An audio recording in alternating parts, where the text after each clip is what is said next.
States announcing his plan on student loan forgiveness. I understand not everything I'm announcing today is going to make everybody happy. Something is too much. I find it interesting how some of my Republican friends who voted for those tax cuts and others think that we shouldn't be helping these folks. Something is too little, but I believe my plan is responsible and fair. It focuses the benefit on middle class and working families. It helps both current and future borrowers, and will fix a badly broken system. Congresswoman, I'm assuming most people listening know that the president announced $10,000 of loan forgiveness in general, federal loan forgiveness, $20,000 if you had a Pell Grant. You and Elizabeth Warren were probably the preeminent advocates for a $50,000 loan forgiveness, which obviously the president did not embrace. What's your reaction to this? And does the fight go on, or is this essentially the half a loaf that is as good a loaf as we're getting?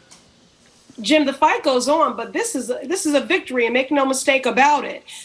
We went from the administration saying they didn't have the authority to do it, to there being a harmful and false narrative that doing this would be regressive in impact and would only benefit white graduate students who went to affluent universities, to over the last 2 years, myself and Senator Warren and others building a broad and diverse coalition of borrowers, of grassroots organizers, of civil rights organizations. This was the #1 issue for the NAACP. We onboarded union families and organized labor from the AFL-CIO to UAW to AFT to NEA. And we made the case that this was a burdensome $2 trillion crisis affecting people from every walk of life, educators who went into debt to teach our babies who now can't afford childcare for their own children and the monthly minimum, seniors as old as 75 on fixed income still paying on student loans, Black student borrowers disproportionately burdened by debt that they took on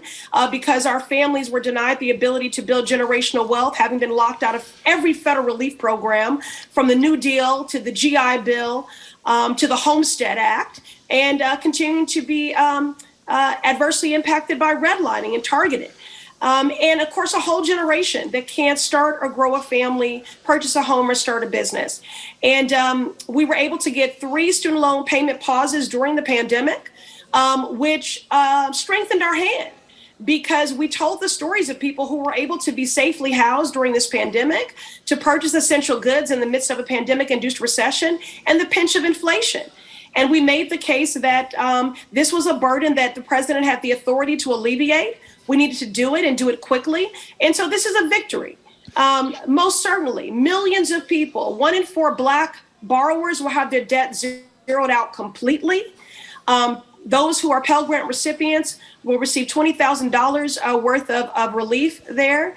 And again, non-Pell recipients, $10,000. And of course, Pell Grant recipients are our most vulnerable and marginalized borrowers. So we've been hearing just game-changing stories from people every day. This relief is meaningful and transformative. Of course, I wanted more. And Jim and Marjorie, I was on the phone till 7 a.m. With the White House in negotiations, talking to Ron Klain, making the point that income is not wealth, and we should go as far as and be as inclusive as possible, because I wanted us to go as far and as deep as the hurt is.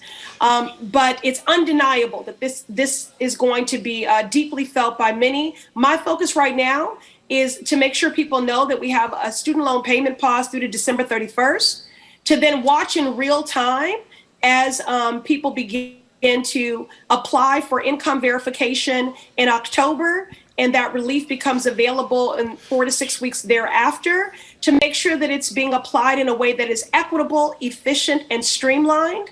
And in my role on the Oversight Committee, I'll be paying very close attention. And then, of course, our broader work continues, Jim and Marjorie, to address the root causes here. You know, I hate when people say, well, I paid off my loans. And look, this is not a handout. The cost of higher education has increased by 150%. Give me a break. This is not an apples to apples comparison. And you should want the road to be easier for the next generation. I took on loans I defaulted on those loans. I paid off those loans, and I want better and an easier road for my daughter and the next generation. And that's what we're supposed to do. You can't tell people they live in a meritocracy and education is the equalizer and then put it out of reach for people. The number of borrowers that told me the shame they feel about this debt, this is why I never call it debt forgiveness, because they don't need to be forgiven for anything. They've only done what we've told them to do and taken on what we advise them to do. And so now we have to address the root causes. We need tuition-free community college. I delivered $1 million investment to Bunker Hill Community College as a part of the city of Boston's tuition-free community college program. I did that through the community project funding process. We need to invest in our HBCUs, and we need to invest in Pell Grants. And we need to federally invest in higher education as the public good that it is. You know, before we leave this topic, I think we're in an era, at least from afar, where politicians are never embarrassed no matter what they do. But I want your quick reaction to, I'll be as kind as I can be, the dopes with whom you serve, who criticized this plan, and then the White House let us know the same day that, for example, Marjorie Taylor Greene had $183,000 in PPP loans forgiven. Matt Gaetz, waiting to be indicted, had $482,000 in PPP loans forgiven. What's the reaction to this grotesque, sadistic hypocrisy? Anything? Welcome to the contradictory vortex that is Congress. So, I mean, it's, it's more of the same, but they have, more of the same. But also, they have been obstructionists. I think they just have contempt for the American people, honestly. They didn't support a child tax credit. They didn't want to lower prescription drugs. They didn't want to provide health care to veterans. And so the Democrats got it right. Canceling student debt is sound policy, and it's also good politics. I will say that heading into the midterms, because Democrats win when we deliver. When people can feel the impact of our advocacy and our policies on their behalf, that's how we win. We're talking to Ayanna Pressley, Congresswoman, 7th Congressional District. Congresswoman, we had the legendary environmentalist Bill McKibben in with us on, I think it was on Wednesday, and he was talking about what he called Senator Joe Manchin's dirty deal, a provision kind of slipped into the Inflation Reduction Act, which did a lot for climate change, but would also, because of Joe Manchin, ease permitting for more fossil fuel projects. Here's what Bill McKibben said congressional leaders from Massachusetts can do about this. The senators from the congressmen in particular from the Bay State could be real focal points. And I think people like Ayanna Pressley have already begun to say, we didn't have any part in this side deal and we don't feel obligated to support it. So I hope that continues to ramp up. This would be a real shadow cast over what's mostly a good thing. So what do you think? I mean, obviously, anything like that would be incredibly consequential. You all know I represent one of the most unequal congressional districts in the country, the most unequal in our delegation, and that's true when it comes to environmental justice issues. If you look at communities like Chelsea, East Boston, Chinatown, Roxbury, Mattapan, in Dorchester, disproportionately burdened, highest asthma rates, some of the highest asthma rates in the country. So certainly we should not be boosting fossil fuels at a time of great consequence. We've been saying for years that climate change is an existential threat, and it seems that people are finally coming around to that reality given wildfires and extreme flooding and natural disasters. And again, I represent communities that are highly and disproportionately vulnerable to sea level rise and extreme temperatures. So, certainly we need to, fund the government, and I'm committed to that. And we do not need to be doing anything to boost fossil fuels. And one man should not be continually centered and positioned to determine the entire fate of this country. So nothing is real until it is. I don't have anything before me, right now. And so we're only reacting to the same reports that you are. I'll head to Washington next week and I'll know more then. What's your reaction to primary day here on Tuesday, Congresswoman? Okay, two things. One, what an honor it was to share the ballot with just unprecedented diversity when it comes to women and people of color and lived experience. And also, I'm feeling very proud of the growing legacy of the Boston City Council, which forever people did not see as an incubator of talent and a pipeline, despite the extraordinary public servants who served there for many years and toiled. But with my election to Congress and Michelle Wu's election to mayor, and with Andrea Campbell's election to the Attorney General. She hasn't been elected yet, Congresswoman. I don't know if you know. Well, she won the primary. She did. And I'm going to work very hard to ensure that both that I'm reelected, that she is elected, and of course that Maura Healey joins the coroner office. I'm especially looking forward to her, as elected to the coroner office, to her leadership on transportation, in particular. So it was a historic ballot and really an honor and unprecedented in every way. People know, I'm sure in great depth, the controversy based on Globe reporting that entered the Suffolk County DA's race. You and some other prominent people, including Senator Warren, were endorsers of Ricardo Arroyo after the Globe reporting about alleged sexual assault when he was a teenager, withdrew your support for Counselor Arroyo. Who'd you vote for in the Suffolk DA race? Come on, Jim. I'm serious. I've never answered that question when you've asked that question. Well, but you were telling people that you were going to vote. Something. If I may, you were saying you were going to vote for Arroyo. Okay, well, I early voted, and I did vote for Ricardo Arroyo because his vision for the office was aligned with my values and my policy priorities. Ultimately, I withdrew a public endorsement because I felt that the public trust had been eroded on both sides. Neither did I endorse Kevin Hayden because I felt that there were, real questions that were raised there. But the most important endorsement, as much as you're tired of us saying this, Jim, is the people, and the people have spoken, and now we move on and forward. What do you say to a constituent who says, I understand elections have consequences. Kevin Hayden will serve a full term. There's no Republican opponent. I had him on the other night on TV the night afterwards, and I said, it seems to me you have two jobs. One is to do the job. Two is to restore trust in the man who's doing the job, namely you being Kevin Hayden.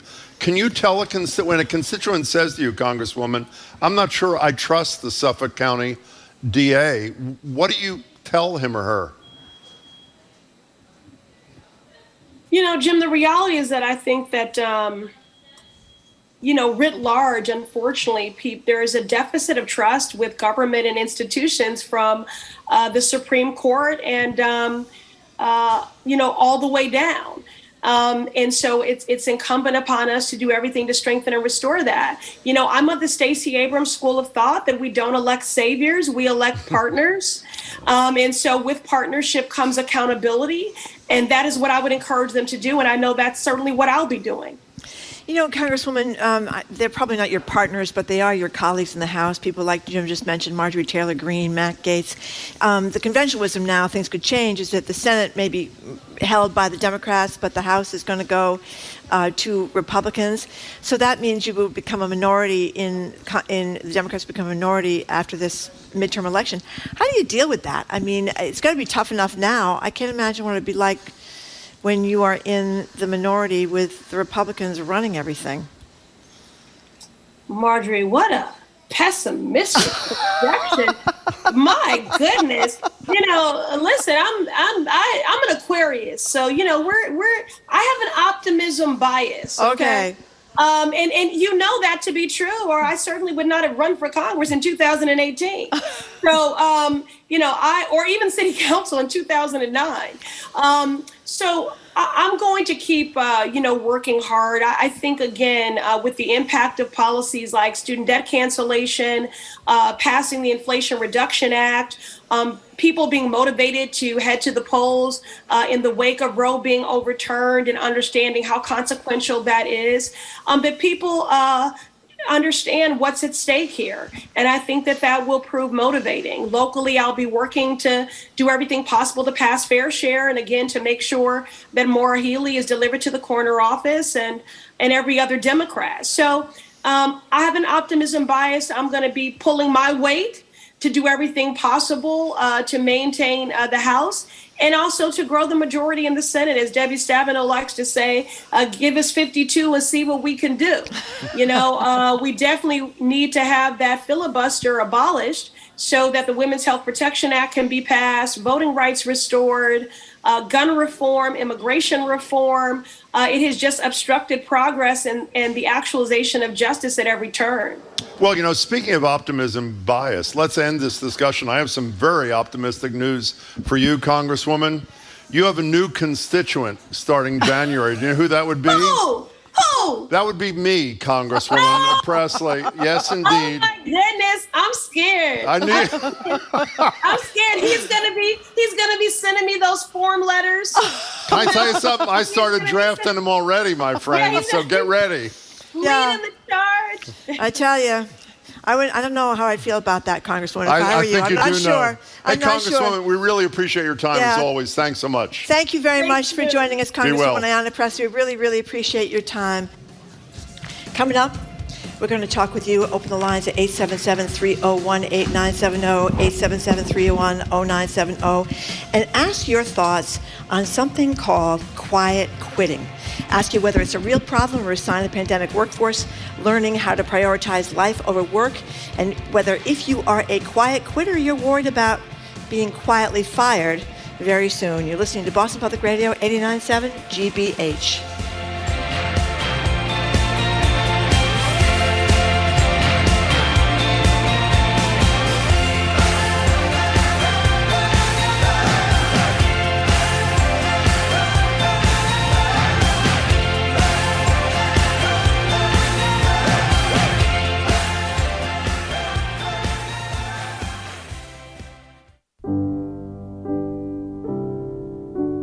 I'm Marco Werman. Next time on The World, Queen Elizabeth II, as she's remembered around the globe. We speak with people in Commonwealth countries a world away from Britain. They knew her as a figurehead and saw her as their queen. Remembering Elizabeth II and the day's news on The World. This afternoon at 3, here on GBH News 89.7.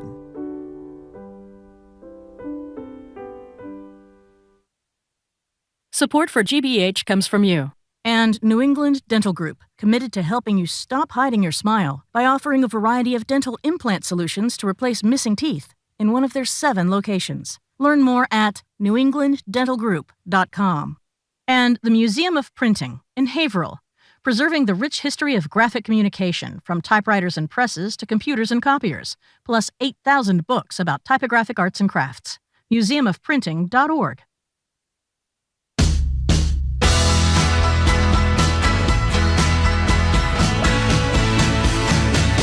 Welcome back to Boston Public Radio. Jim Browdy, Marjorie Egan, live at the Boston Public Library, streaming at youtube.com/GBH News. Some of you may think that Marjorie just changed our phone number. She did not. I will give you the correct Did one. I say the wrong number? You did. I did? It was close. 877-301-8970? Yeah, you didn't say the 89. But, can I just say something about that? Yes. One number, getting 9 out of 10 is really... It's 90% correct, so don't feel bad. It's only been 8 years. Okay, it's been the buzz, 9 years, but 9 who's years, counting? okay. It's been the buzz for a few weeks now, driven in part by TikTok, quiet quitting. Here's sound from TikTok user Zaid Leplin. That's right, Zaid Leplin, that made the phrase go viral. I recently learned about this term called quiet quitting, where you're not outright quitting your job, but you're quitting the idea of going above and beyond. You're still performing your duties, but you're no longer subscribing to the hustle culture mentality that work has to be your life. The reality is it's not, and your worth as a person is not defined by your labor. Okay, we want to hear from you. Is this something you're seeing in your workplace? Are you a quiet quitter, or do you buy into what that TikToker calls the hustle culture? Give us a call or text us at 877, I believe it's 301-8970, unless Marjorie changed it, 877-301-8970. You can also tweet us at BOS Public Radio. Do you have any familiarity with quiet quitting, or you're surely not a quiet quitter? I've heard this a lot from my kids. I have kids in their 20s and 30s, and there's a sense that post-pandemic anyway, they're kind of reassessing their jobs and maybe thinking this is not what I want to be doing 24/7. And I think that people, also, I think a lot of families, young couples that have babies, they didn't realize what it was going to mean to try to raise children in a position where you're supposed to be working 60 hours a week. So they're kind of trying to quiet quit in a very quiet way. In other words, only do what they're required to do. But I'm kind of suspicious of this whole thing. You are? Or is that Well, mean? because I think it depends. I mean, if you are in a job that you just don't really feel any passion about and you're just there because you're collecting the paycheck and there's nothing, it's not your passion, I get that. But if you have a career that you're excited about, I don't think you get very much satisfaction having no kind of emotional attachment to your job. Really working hard and achieving something makes you feel Well, good. I assume if a quiet quitter calls us in a minute, he or she, I assume, is going to say, I wouldn't be a quiet quitter if I had that level of passion for my job. Well, maybe it means you need to find another job. Maybe it does. In any case, 877-301-8970. You know what's unbelievable to me about this quiet? And by the way, I've seen it in the world. Well, everybody listening to our show has seen it big time. People doing the minimum you got to do to get by, but doing absolutely nothing more. And by the way, there's a space between being a quiet quitter and, as Marjorie said, working 60 hours a week. There is a place in between. You do a little extra because it is not required, it's needed for you and your colleagues to perform in an adequate way. Thing that put me over the edge, I'm reading this Axios piece. Axios is fabulous, by the way. It is fabulous. And Axios Boston is fabulous, too. In any case, one of our colleagues is there. That's right. And you know what's great about Axios? What? The thing I'm quoting is not from Axios, Oh, despite the fact that I said it. Okay, it's a sorry, Gallup Jim. poll. Listen to this. Younger workers have dropped 10 or more points in the percentage who strongly agree that someone cares about them at work, someone encourages their development at work, and they have opportunities to learn and grow. Do you know why that is diminished? Because they're not at work. Because they don't go to work. I mean, the notion It's hard that to you be get inspired. mentored and encouraged and inspired on your lying couch. in bed at home under the covers on Zoom. 877-301-8970. So if you are a quiet quitter, you know a quiet quitter, or you want to comment on the concept, we would love to hear from you at 877-301-8970. That is our number. Where do you want to start, Marjorie? Let us start with Joanne in Boston. Hi, Joanne. Hey, Joanne. Welcome. Hi, Marjorie. Hi, Jim. Hey. I love the show. Thanks. Thank you. I was a little concerned about the way this topic was introduced, although I'm glad, Jim, that you kind of clarified a little bit about, not working 80 hours. But for a long time, many of us have wanted there to be more options for people to work part-time, to do flex hours, to do things that would make jobs more livable. And I don't think that it makes me unhappy that this is that idea of having a quality of life is now being as opposed to the idea of doing your job while you're there to the best of your ability and then limiting it so that you don't go home and you're on the job 24 hours because your boss can call you anytime and expect you to answer. Or But Joanne, you're doing what Marjorie did. I assume you know that. Those aren't the two options. Quiet quitting and going home and having your phone ring nonstop and being emailed or texted by your boss nonstop are not the two options. There's something that is sane in between that allows for flex time, that allows for you to have decent life-work balance, but is not just, banging in and banging out, right? I mean, you'd agree with that, right? Or no? Yeah, no, absolutely. Okay. And well, my worry is that with all this talk about quiet quitting, that the option of a sane life but with integrity, I see what where you're you're saying. not cheating your boss, is being left out. It's a very good point, and I'm glad you made it. Joanne, thank you very much for the call. The problem, let me just be clear about this thing. If quiet quitting is motivated by being treated like crap by your supervisor or boss or your workplace treating you like a paperclip, I am all for quiet quitting. If quiet quitting instead is motivated by a grifting mentality that was fed by the pandemic, that's what causes me great concern. But again, it doesn't mean you either quiet quit or you work till you drop and never see your partner or your kid. It means you do probably a little extra to make sure that the important work that you and your colleagues do get done. We have some good emails here. What are they? Quiet quitting does not exist. It's called work to rule, and it's an established labor protest activity. Don't let the capitalists rebrand it as something so victim-blamey. That's a good one. Well, again, I spoke to that a second ago. If it turns out it's a protest against being treated like crap, I'm with you, but that is not treated like a paperclip. I like that. Well, like a fungible item in your workplace kind of thing. I personally am not participating in quiet quitting, says another texter, but I work with some who are, and Lordy, do I feel it when I'm picking up their slack. Bless their hearts. That's a great one, by the way. That's a great one. Well, that's one of the things that they point out in these stories, that if you are on a team and you are working your butt off and you have people that are leaving at 5 o'clock every day for you to pick up the slack, the resentment can build. There was a great anecdote from a teacher, because I'm a big believer in merit pay for teachers. I love this teacher. She said she started quiet quitting at her teaching job even before it became a trend. There's no reason for me to hustle, she said, because as a teacher, there's no promotion opportunities. If you're the person who wins the award for Teacher of the Year, you'll make the exact same salary as somebody who isn't doing the job. Jim, of course, supports that kind of thing.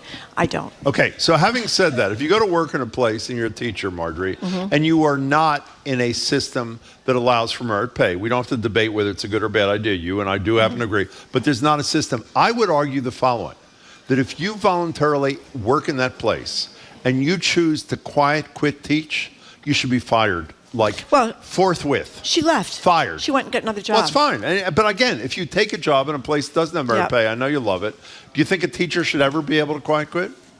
I think there are very few teachers who quiet quit, because I think most teachers are very dedicated to their jobs. However, I do think it's a shame in teaching that the people who do nothing, and they're maybe the minority, but there are some, get the same deal as the people who are great teachers and really work hard. Do you think radio talk show hosts should have merit pay?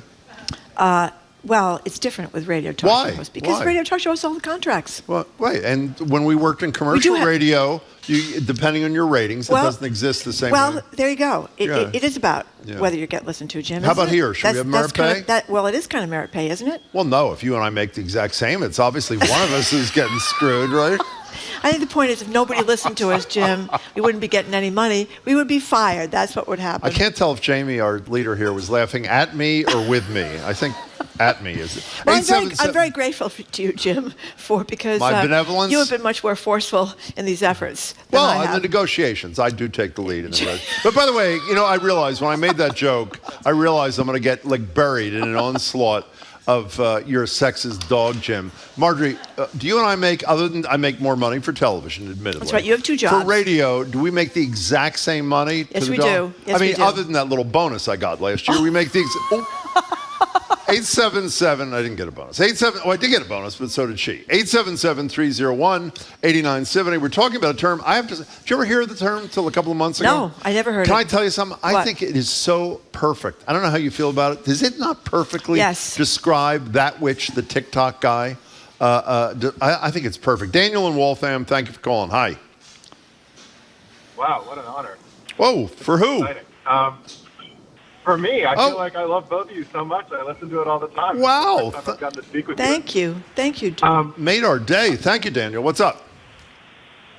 Well, I just wanted to talk about, the perspective of young people in Boston. I think there's a lot of, especially biotech startups, where someone is hired into a position out of college and they don't really have the work experience to be an advocate for themselves. And a lot of these companies tend to exploit those young people and, things both of you have talked about, having paid activities for work or, expecting the employees to work 12 hours a week. And I think that this concept being sort of trendy is actually benefiting a lot of young people that maybe don't have the opportunity or the experience to speak up to their manager and say, listen, you hired me to work 50 hours a week and instead you have me working 12 hours a day, 6 days a week. So I'm just going to quiet quit. I'm going to work the amount that you expect me to with my contract, and that's where I'm going to draw the line. I think that's exactly the attitude that lots of people have, and you can understand why they do. Thank you very much, Daniel. We're really for that glad you first got call. through. Can I read a great email, great Is text this here? Drew from Providence? No, you can do that one, then I'll do one. Okay, Drew from Providence says, quiet quitting is baseless moral panic brought to you by the same people that say no one wants to work anymore. Call it what it is, phoning it in. But how is fulfilling one's duties, even the bare minimum, analogous to quitting? Not everyone has achieved the luxury of having a job they love and are passionate about. Not everyone wants to devote their life to labor. I agree with that, by the way. And that's a great point, totally. because a lot of people that are not passionate about their jobs find their passion outside their jobs, and they're working to live as opposed to living to work. Having said that, again, other than situations where you're being treated like garbage, and the appropriate response, in my opinion, is quiet quitting, you don't just owe something to your employer. I really don't give a damn about that. I care about your coworkers, as you described a minute ago. On the team. The reality is almost all of us work in teams. Marianne from Franklin writes this. They say if you email someone in Europe, you can get a response that says, I'll be out of the office from June until September. I will return your correspondence when I get back. If you email someone in the U.S., you get a response that says, "I'm out of the office because I'm having a kidney transplant. I'll be back in 24 hours. If this is an emergency, call my doctor and he'll get the message to me." Marianne, that is brilliant. Thank you for your text. 877-301-8970. Okay, let's go to Patrick in Boston. Hey, Patrick. Hello. Hey, Jim and Marjorie, first time, long time. I've been listening to you all for years. First time I've seen an issue to really call in. We're really glad you did. Thank you, Thanks Patrick. for listening. Yep. No, Patrick Bench. I'm a small business owner here in Boston. We're my company's Benchmark Strategies. We're a consulting firm. And I had never heard the term until about 2 months ago. Nor had I. Right. And so I run our team, our firm, 8 years, and we're about 10 people. I really believe it's whatever you call it, establishing boundaries between work and outside of work, whether that's family, sports, lives, are not just important to the employee. In my personal opinion, it's incredibly important to the long-term success of the company. And let me tell you why. I mean, if someone's exhausted or if they're thinking about getting to daycare late to pick up their kids, which is part of my daily trip, they're not going to be doing their best work. If they feel like they're going to get 15 texts in the 5 minutes, they're going to go pick up their kids at 5:30, they're not going to be doing their best work. So I see it as basically healthy, strong mental health. And I believe it's as much of a management issue to be really focused on. And those are my thoughts. Glad to take Can I tell you, questions if you're on as good a boss as you sound like you are, I hope your workers feel the same way. Patrick, we're really glad you got through for the first time. Thanks for your call, and thanks for what you appear to be doing at Benchmark, was it Strategies or whatever it was? We do these stories all the time about Scandinavian countries, how happy people are Finland's in Norway number and one. Finland and all that kind of stuff. And that is because they have a lot less pressing work schedules. They pay a lot in taxes. They have a social welfare infrastructure. Right. Yeah. That we don't have in this country. So they can pursue their passions outside their job. There is a kind of a rat race feel to the American capitalist system, I would say, because what's the real dilemma now, I think, is everything has become so expensive that you got to make a lot of money to get to buy a closet somewhere, and you don't make a lot of money in jobs that are basically 9 to 5. Well, let me ask you, though, something, just to be clear, because almost in some ways I think we're all talking past each other. If you work in a place where your boss, your employer, treats you pretty well, pays you well, has pretty decent benefits, is like Peter a minute ago, is understanding of your work-life balance issues. You work with coworkers who work hard and are decent, committed people. I assume you agree with me that it's everybody's obligation not to work till you drop, but to do whatever you have to do to make sure that you collectively are. I mean, I know this is you're going to mock me. Sort of what this radio show is. Would you not say that? We are a model for America, I knew Jim. this. It is so hopeless. It is really, I can't mention that I ever went to Europe. Oh, Jim went to Europe. Jim's sitting on the Champs-Elysees all day. I can't, we got to take a break. Okay. We're talking about quiet quitting. Oh, Jim's on Cafe Claire, or Rue Claire. Having a cafe My chief au joy in lait. life, Jim, you know that, is teasing you. So By the way, really I do love sitting on enjoy Rue it. Claire I bet you do. having a cafe au I bet lait. you do. We're talking about if whether you're seeing this in your workplace, whether you're doing this yourself, whether if you are quiet quitting at work, you're worried about getting quietly fired, and if you're in a team, do you resent the people when you're working really hard who may not be working hard because they too are quiet quitters? 877-301-8970, 877-301-8970. We are broadcasting live as we do every Tuesday and every Friday from the Boston Public Library.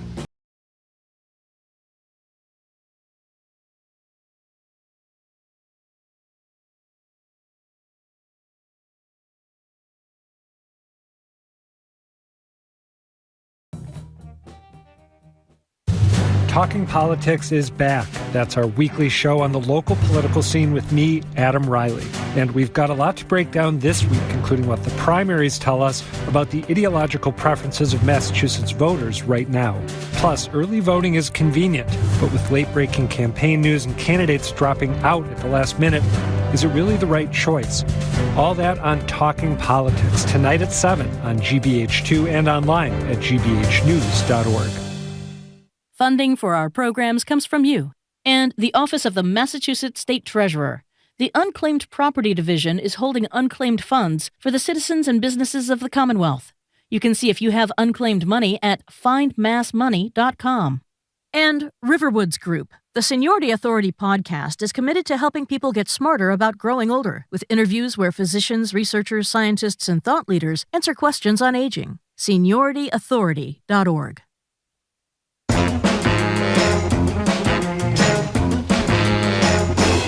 Welcome back to Boston Public Radio. Jim Browdy and Marjorie Egan. We're talking about a concept called quiet quitting. Why don't you describe what you think quiet quitting is? Since I think a lot of different callers and texters have had different perspectives. What do you think it is? I think it is working the hours that are defined and not a half an hour or an hour longer. It's doing exactly what you're supposed to do, but nothing more. And it's treating your job as I am working to live rather than living to work kind of thing. And I get think it, that's fair. I think it's fine, but I do think that I've been lucky doing something I love. So I was a newspaper reporter for most of my life, and I love that, and I love this.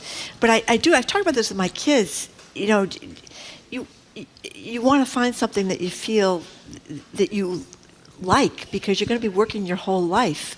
And where I you're think, treated well, that yes, you like where you're treated but respectfully. I think I've been told, well, Mom, not everybody feels the same way about their job as you feel about yours, and I think that's true. So I've been lucky in that sense, and many people aren't. So 877-301-8970. You can text us, and the texts are coming in fast and furious. So if we haven't gotten to yours, it's not because we don't like them. It's just because there is a mountain. Jennifer in Holliston, you're next on Boston Public Radio. Hi. Hi, Jim and Marjorie. How are you? Fine, thanks. Sorry about my voice. That's okay. I'm a late victim of COVID. Oh, sorry. Hope you're doing okay. No, so I'm a nurse in Boston, and a little different take on the quiet quitting for me has been that I just have been feeling so burnt out that I recently cut my hours. But doing that, I work less. We're short-staffed as it is. And so I feel some guilt about it because my coworkers then have to pick up the slack in overtime, but the other side of that was just complete burnout, which I didn't want to get to. That's a good point. And I think in different jobs, the quiet quitting might look different in that way. And I would not want to ever say that nurses quiet quit by doing the minimum, because we just don't, nor can we. But well, Jennifer, I was going to interrupt you and say that when you say you feel guilty about screwing your coworkers because you're working fewer hours, but I was going to say exactly what you said. I would assume there is no nurse, even if he or she works fewer hours like you're doing, who's not going above and beyond during the fewer hours that they are working, right? I mean, you said it yourself. So you're not quiet. You don't fit the mold at all. You just have a reduced hour life for your mental health or whatever it is, which I think makes total sense. Jennifer, thank you much for the call. Here's an interesting analysis. I mentioned the fact that you and I are paid the same, which is important. We're talking Except about for merit pay. these salami of the month. Exactly. Jim, Point this that out.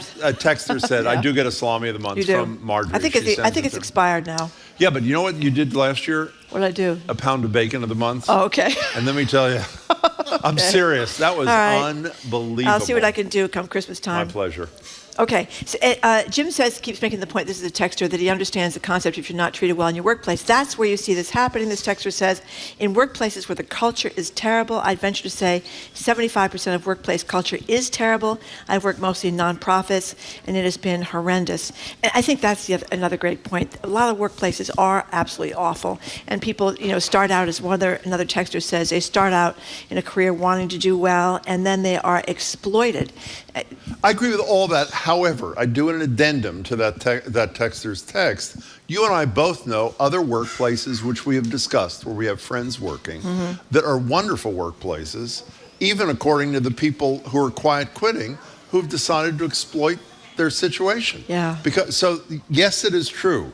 Mostly quiet quitting, I know the statistics, are exactly in the places where the culture is terrible, but a lot of it's not there either. And there's a very different thing between women and men, because women are the ones that are having the babies. So many young women I've talked to, and I know myself when I was young, you've got to establish yourself in your career, I think, by excelling before you have the kid, so you can get the break from your employer when you do have the kid, because you just can't work the way you did before after you have children, especially if you're the mom. And I think What's Marjorie Clapperidge's line? Is that women to succeed have to do twice as well, which is not terribly hard, or whatever it was. It was much cleverer than that. Former state rep, candidate for lieutenant governor, and a great radio talk show host for a couple of decades. That's not the line I remember from her. What was it? I remember from her is big car, small. Yeah, that's another one. Whatever. That is another one. 877-301-8970. We're talking about a term that I never heard of till a couple of months ago either, like the caller a minute ago. Joni, in Middleborough. Welcome, Joni. Hi. Hi, Jim and Marjorie. Hey. Thank you for taking my call. Sure. I just wanted to say that the climate before quitting was brewing a recipe for quiet quitting. Actually, the climate before COVID. Yeah. I worked for large corporations, and I had friends that worked for large corporations, and what was going on then was companies were getting rid of employees so they didn't have to pay them, taking all that work and giving it to other employees with no raise or any kind of compensation. And it was horrible, because then they would tell them, but you can't work any overtime. And if you worked overtime, you got penalized for it.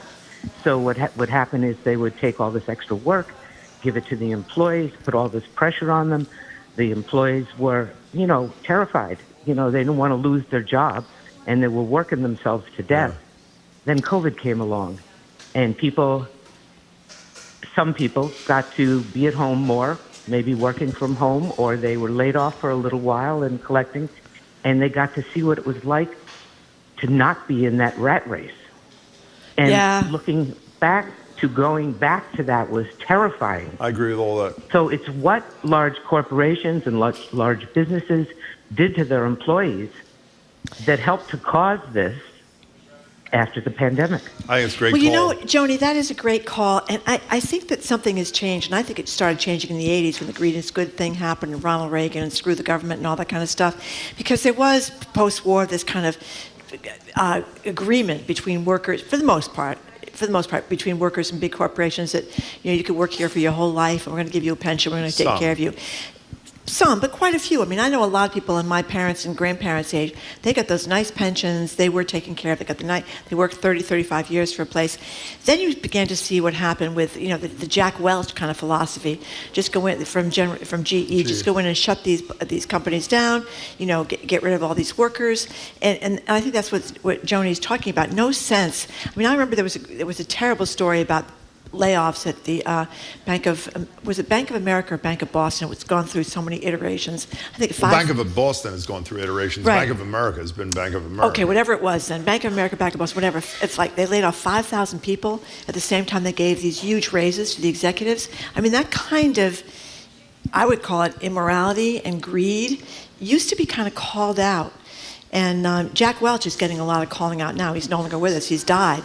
But he was viewed as before he was called Neutron Jack or whatever he was called, people thought he was great. Well, I would hope, again, this is how we started this. I would hope that if you're in that kind of place where you're treated absolutely abysmally or whatever, where the workplace culture is terrible, I think everybody I know would say, I'm going to do what I got to do to earn my paycheck and not get fired, and screw you. You treat me poorly, you get what you give, essentially. But I'm not talking about it in those settings. In those settings, it's not only acceptable, I think it is to be expected.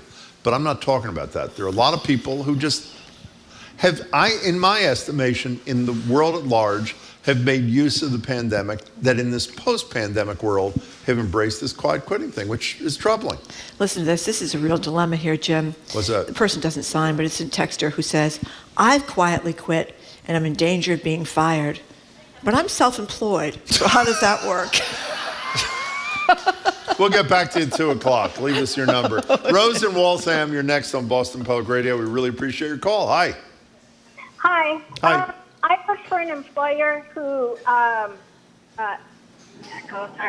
I work for an employer who I got injured on the job, and I was actually in intensive care, and they expected me to continue working. Oh, either on the phone or via computer. And that was just the epitome of ridiculousness, in my opinion. And what happened? What kind of job, Rose? Academia, actually. You were in academics and you were in ICU and they were expecting you to be doing your work? They did. They did not hand off my responsibilities to, like my supervisor and higher up than me, and they kept expecting for somebody else to be doing it who was like a faculty member, which was ridiculous. And I felt obligated. I felt guilty, which was ridiculous because I got injured at their workplace, and they still didn't take care of me. Well, let me tell you something. If you felt guilty, you were going to heaven or some good place, but that is grotesque. That is grotesque, and we hope you're better, and we hope you're working somewhere else. Rose, thanks for the call. This is for another nurse. I used to stay late whenever necessary to keep patients and staff safe. As a nurse, of course, I get overtime for that since nurses are paid hourly. But management then decided they didn't want to pay overtime and insisted we leave on time, which forced her and probably her fellow nurses to work overtime for free because they didn't want to leave their patients in unsafe conditions. Well, I don't think we solved anything there, Jim. I think we did, actually. You think so? You know, we also figured out, I just checked on my email a couple of minutes ago. Yeah. The bacon of the month did expire, actually, That's in June. expired. So feel free to do the right thing. I'm sorry. Okay, we are done with quiet quitting. We're going to move on. How great it is to get that thing in the mail Bacon every of the month? Or I know. sausage of the month. Sausage of the month. Or What was the other one? Salami of the month. It's a different one each. And part of the problem, the reason I prefer the salami to the bacon, since you asked. Okay. Did you ask? No, but I'll change from bacon to salami. Since it's delivered to work, when it's salami of the month, I can eat it in the car on the way home. You really can't ingest. I think you have to contemplate, Jim. What does it say when your favorite Christmas present is salami of the month? It says I know how to live, actually, is what it says. Coming up, we're going to talk to Boston Globe business columnist Shirley Young about the state of the MBTA, what reopening the Long Island Bridge could do for homelessness and addiction in Boston, and her reporting on Beacon Hill's money problem, which is they got too much of it and can't seem to get rid of it. Shirley's back after the news. You're listening to Boston Public Radio, 89.7 GBH. We are broadcasting live, as we do every Tuesday and Friday, from the Boston Public Library, and we are streaming at youtube.com/GBH News.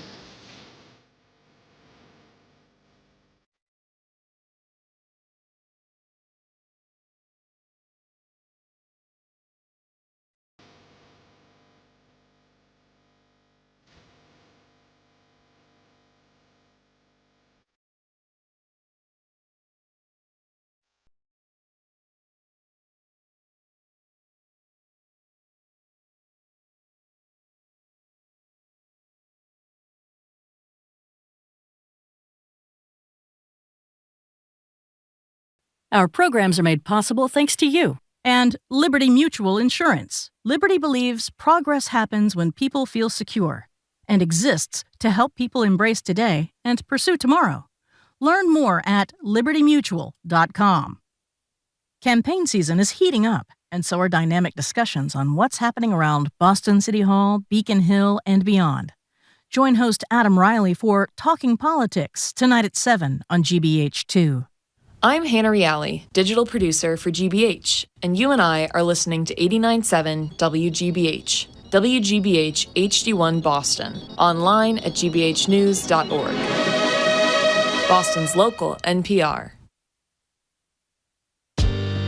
Ahead on Boston Public Radio, we'll hear from media maven Sue O'Connell on the death of Queen Elizabeth and of legendary CNN anchor Bernie Shaw. And have you ever seen Timothy Chalamet and Sue O'Connell in the same room at the same time? We'll ask. Then arts editor Jared Bowen brings us the latest from Sing Street at the Huntington Theater, the Obama portraits at the MFA, and an art prize being won by a computer. You may remember the Multiverse players from their Black Hole Symphony performance with us at the library.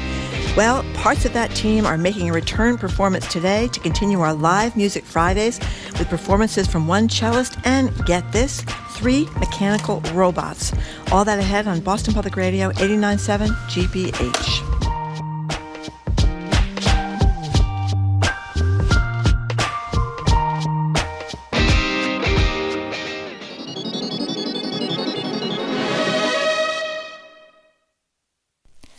Live from NPR News in Washington, I'm Windsor Johnston. Bells rang out at Westminster Abbey today in honor of Queen Elizabeth II, who died yesterday at the age of 96. Within hours of her passing, people began arriving at Buckingham Palace to pay their respects, many leaving flowers, cards, and other mementos. Elizabeth's eldest son, now King Charles III, greeted well-wishers outside of the palace upon his return from Scotland. Villa Marks reports Charles will deliver his first official address to the United Kingdom later today. We will hear from the new King, Charles, in a speech, a public statement. Of course, over the course of the next few days, there'll be mourning nationally. Royal palaces will be closed. People will be mourning both privately and publicly with bells tolling, gun salutes, no doubt. That's Villa Marks reporting. The Justice Department is appealing an order that would force it to share highly classified material it uncovered in a search of former President Donald Trump's Florida estate. NPR's Carrie Johnson reports a judge has asked Trump for his position on the issue. Federal prosecutors say a pause in their ongoing criminal probe into obstruction and retention of government secrets could cause irreparable harm to national security. The Justice Department says intelligence officials have also paused a risk assessment of the documents because of the broad wording of Judge Eileen Cannon's order. The DOJ is asking the judge to stay parts of her ruling to let the investigation continue, and it says it will go to a higher court if the judge doesn't act soon. The judge has asked Trump for his position on the more than 100 pages of classified documents. Carrie Johnson, NPR News, Washington. President Biden is attending a groundbreaking ceremony in Ohio today for a facility that will manufacture computer chips. NPR's Franco Ordonez has more. Biden is visiting the manufacturing complex outside Columbus as his administration outlines its plans to dispense $50 billion to build up the domestic semiconductor industry and reduce America's reliance on Asian manufacturing hubs.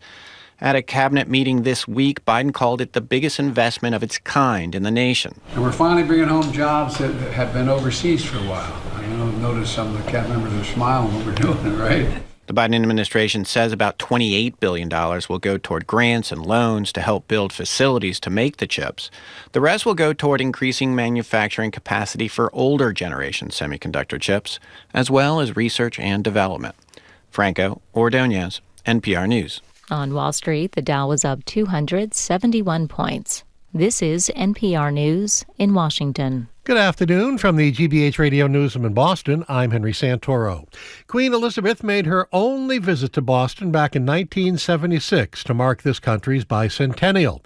Mike Dukakis was governor of Massachusetts at the time and spoke with NBC 10 about her visit.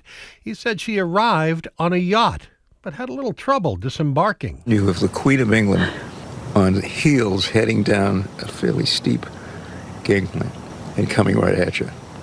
And you're not supposed to touch her under any circumstance. Dukakis said the Queen was able to land on her feet. He says tens of thousands of people came out to see her during the one-day visit. While most of the spectators welcomed the Queen, there were also some protesters who objected to the UK's foreign policies in Ireland. Well, it's that time of year when folks at Merriam-Webster Dictionary make themselves known by offering up, for better or worse, the new words and phrases added to the new edition of the dictionary. 370 new entries have been announced, and leading the pack are the words, are you ready? Pumpkin spice. And perfect timing, too, with the fall. Others that were added include shrinkflation, adorkable, and subvariant. So if you want to look adorkable, grab yourself a pumpkin spice latte or some subvariant thereof. Just watch out for shrinkflation. Red Sox open a series with the Orioles in Baltimore tonight. The men's semifinals at the U.S. Open are tonight in New York. 73 degrees under a sunny sky. This is GBH. Support for NPR comes from NPR stations. Other contributors include Fisher Investments, wealth management from dedicated advisors that tailor portfolios to each client's unique goals. More at FisherInvestments.com. Investing in securities involves the risk of loss. I'm Henry Santoro. This is GBH News.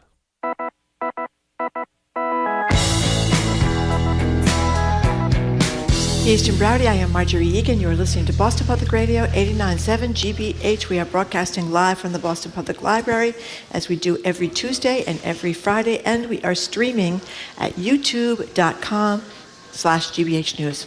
Hello again. Hello again to you, Marjorie. And by the way, we should mention we'll be back on Tuesday, and on Tuesday, the mayor will join us. Mayor Wu will be here for an hour for Ask the Mayor. What hour is that? Do you know, Jamie? What hour is Mayor Wu here on Tuesday?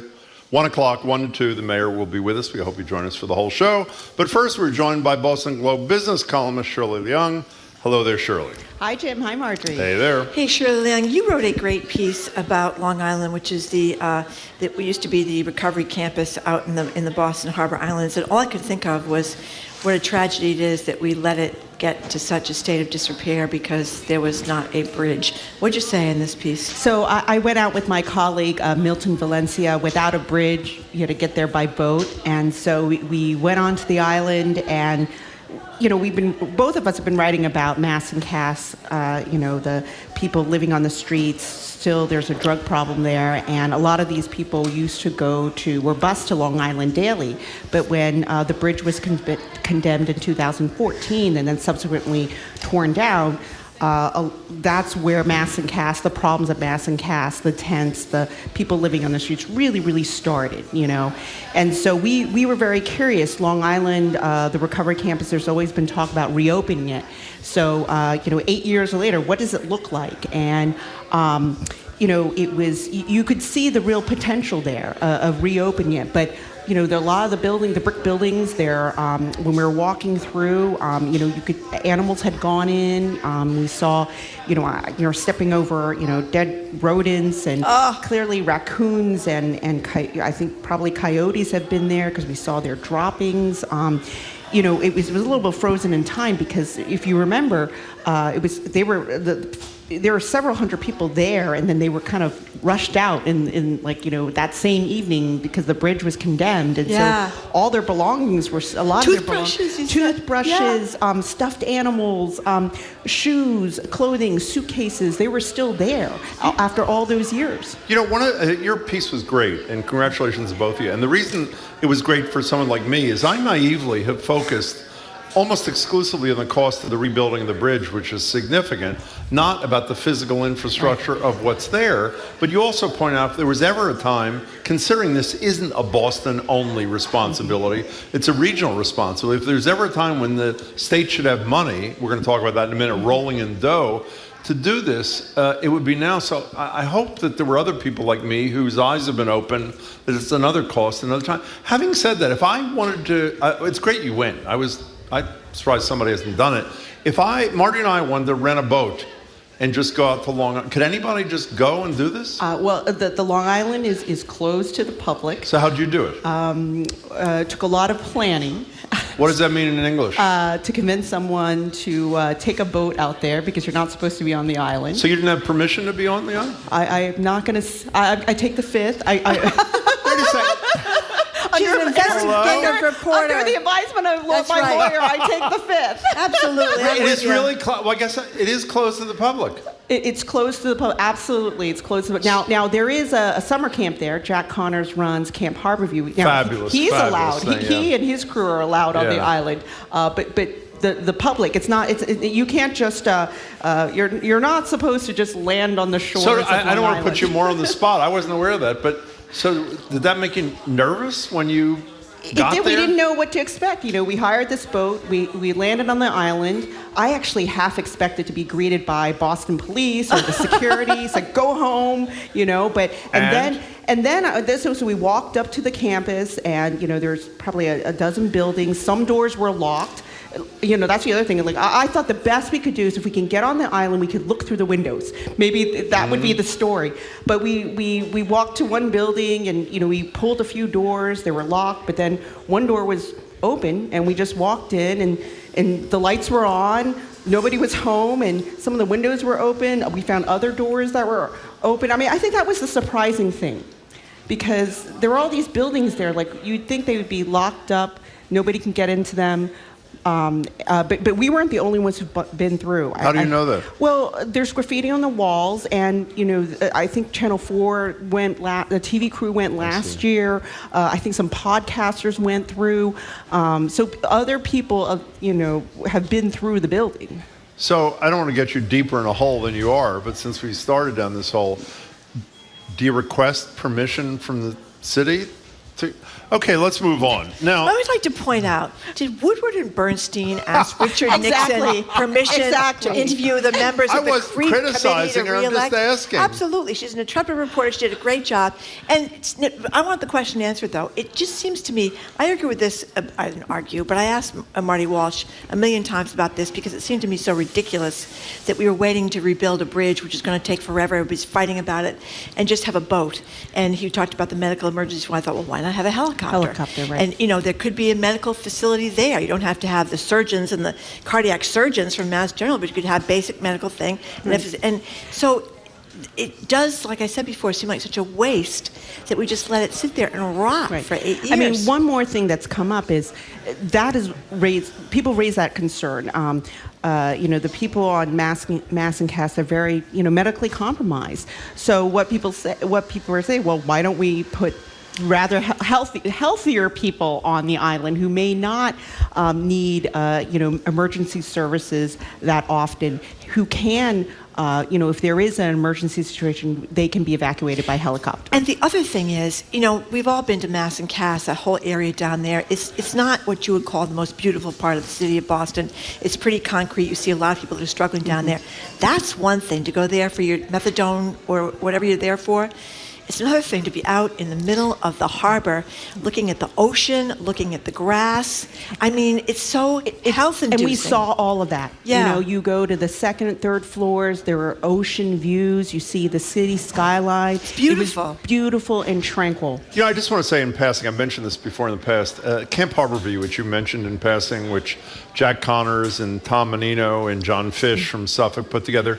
We had Menino in the air one day, and you were busy the next day. He invited us to go out with him, and she couldn't do it because I went out with him. I was there myself for the Herald. Oh, for the Herald Yeah. independently. The incredible thing about Menino, which is two things that will always stay with me, is one, the vast majority of the kids who are city kids, almost none of them had ever seen Boston Harbor before. It's just unbelievable until they went to the camp. And you know what the other sort of beautiful thing was?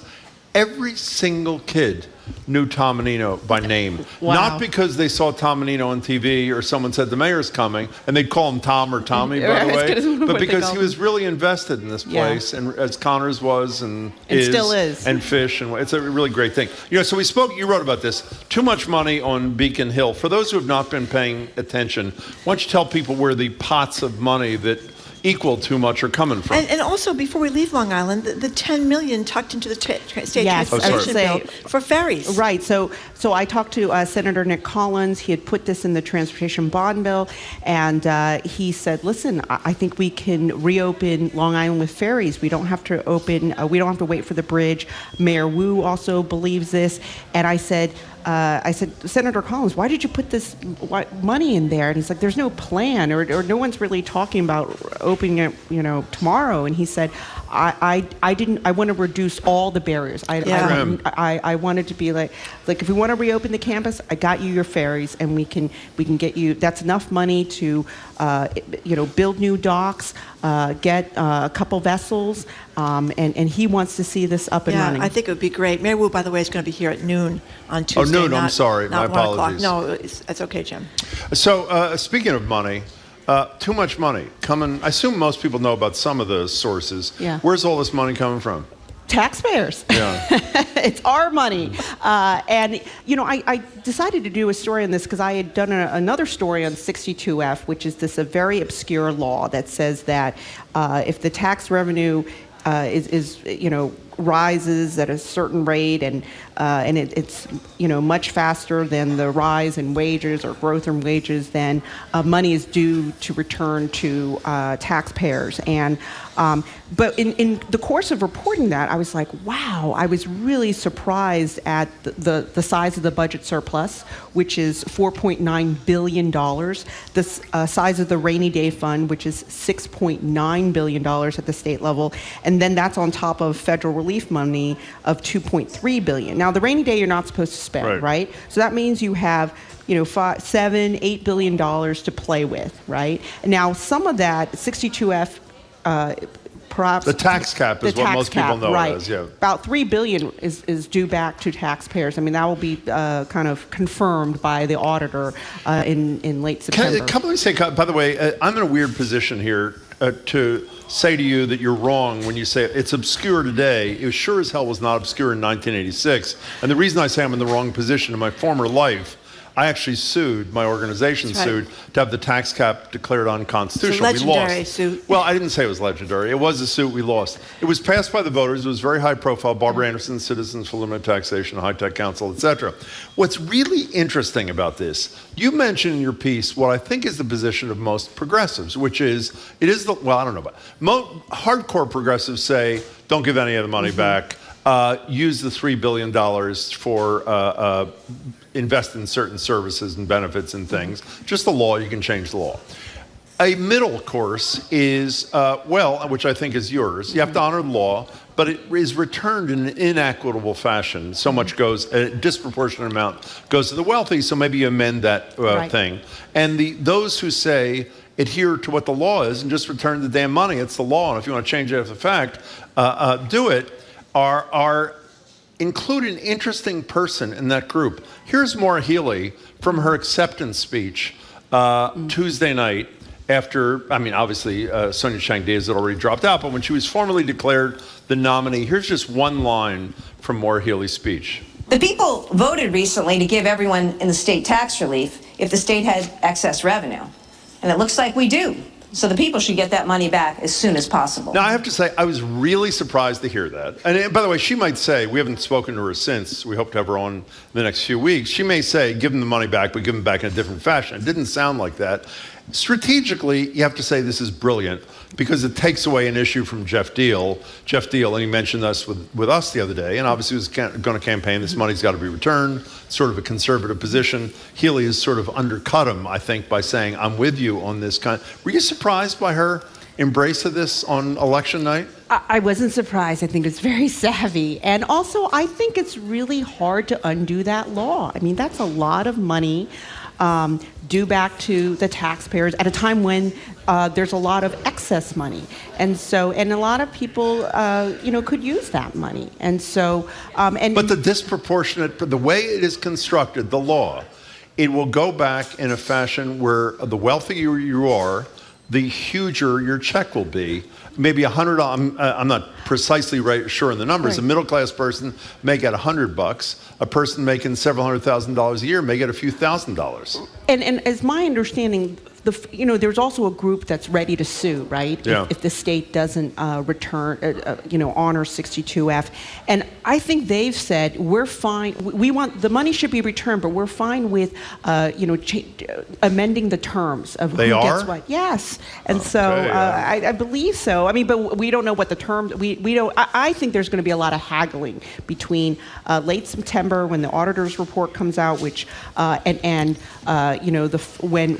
I assume the legislature will come back and they will have to, because of 62F, they never came out with an economic development bill, right? It derailed their own tax relief plan. So I'm hoping the legislature comes back and gets this done, some kind of tax relief and economic development plan. In any case, we're talking to Shirley Leung. So I love this, the story your colleagues did, the back-to-school traffic adds more buses to streets, Orange Line shuttles taking twice as long. They have little subheads, that rider says MBTA staff gave her the wrong information. She's standing in the wrong place.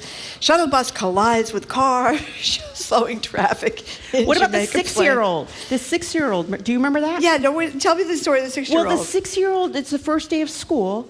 And she's a Medco student. She's going to, I think she was waiting at Roxbury Crossing, waiting for a bus to go to Brookline, a school in Brookline. I think that poor kid waited an hour. I can't imagine my 6-year-old waiting an hour for the bus. I didn't know about that. Was she by herself? No, her mom was Thank there. God. But her mom, but still, I was thinking, Here it is. A school bus is 52 minutes late. Yes. 6-year-old says, worst day of my life. The inconvenience, I think, there's nothing to say except it's horrible. For working people, the for local kids. school, that's where my kids went. But the part that's been, I don't know if it's been underreported, but maybe I've underread it. Are we going to end the 30 days with them having completed the work? It appears that we are. Yeah, it appears they're on track. Yeah, they are on track. They've been giving weekly, smartly so, giving weekly updates. So one of my things during this 30-day shutdown is I wanted to try alternative modes. Don't say you bicycled to work. That's the one thing I haven't done, but I'm trying to figure that out. I wasn't criticizing cyclists, by the way. Don't get angry. I just didn't see her cycling in from her. That is the one thing I have not tried. I've done the shuttles, which are very comfortable. I don't know if I hear they're Yankee great. buses. Yeah. They're not just Yankee, all of them. They're luxurious. They play music. Air conditioned. Yeah, they're very cushy. I forgot the 2 more buses collided in the bus yard. The buses are very comfortable. I took the commuter rail from Rosendale Village to Back Bay. Guess how many minutes it is? When it runs on time? I have no idea. It's 10 minutes. Is that so? Really? 10:33 I left at Rosendale. I got here at 10:43. I couldn't believe it, How do buses collide in the bus yard? That does sound odd. Yeah, but you have to be more fair. A guy got hurt. No, okay, so it's there not was somebody, funny. the buses collided, but how many people have had to jump out of the window of a bus into the Mystic? Not one. Not yet. Not one. And by the way, Governor Baker is going to be with us on the something. Governor Baker, September 26th, 1 thank to 2. you. 1 to 2. He took the commuter rail that first day. He did? Yeah, I didn't know that. Yeah, he quietly took the commuter rail with a little tweet. One high schooler says, I love this, I think I have to leave a lot earlier.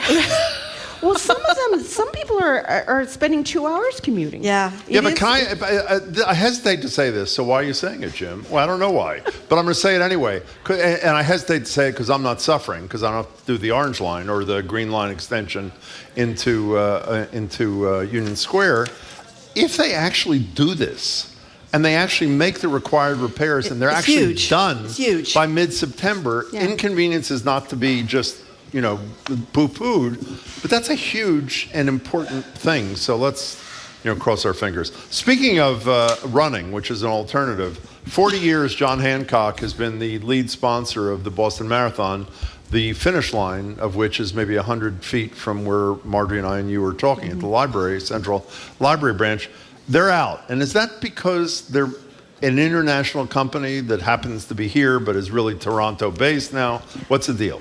I mean, they've been a sponsor for nearly 40 years, and so it's a long time. And yeah, they're a different company now. And so I actually was emailing the former CEO, David D'Alessandro. We're going to talk about him in a minute. Because I didn't know the backstory. I didn't know, reading my colleague's story, John Chester, I didn't know that Hancock basically in 1986, when they inked this deal, there was no sponsorship and there was no prize money, and so they agreed to ink a 10-year, $10 million deal, and that allowed for prize money. And if you think about it, that must have made the marathon a marquee event it is today. Yeah, that's true. That's a good point. I did not know that. And they're also pulling. I didn't know until I read the Globe. They're pulling their brand, whatever it's called, their symbol, off the scoreboard at Fenway. Oh yeah, they did that earlier. Yeah. Oh, they have done that already. So I don't know, or they did. I don't know when they did, but they've also done that. You mentioned David D'Alessandro. He was on TV with me the other night. And the reason he was on was because when he was head of Hancock, and pretty important business guy in town, very important business guy in town, 2009, DeVal Patrick picked him to essentially do the same kind of report that the FDA did recently about safety. He was on our show at the time, that sort of thing. He wrote a piece for the Globe, and I asked him to come on to talk about whether or not it was deja vu all over again.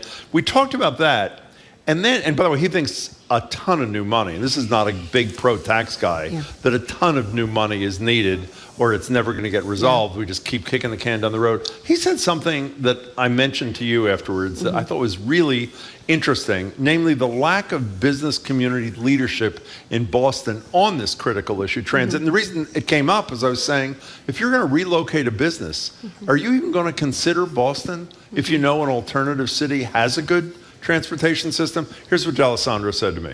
Tell me who the leaders are of the business community today. I know a lot of people in this town, but we do not have the quality of business leadership we had in this town that we had 15 years ago.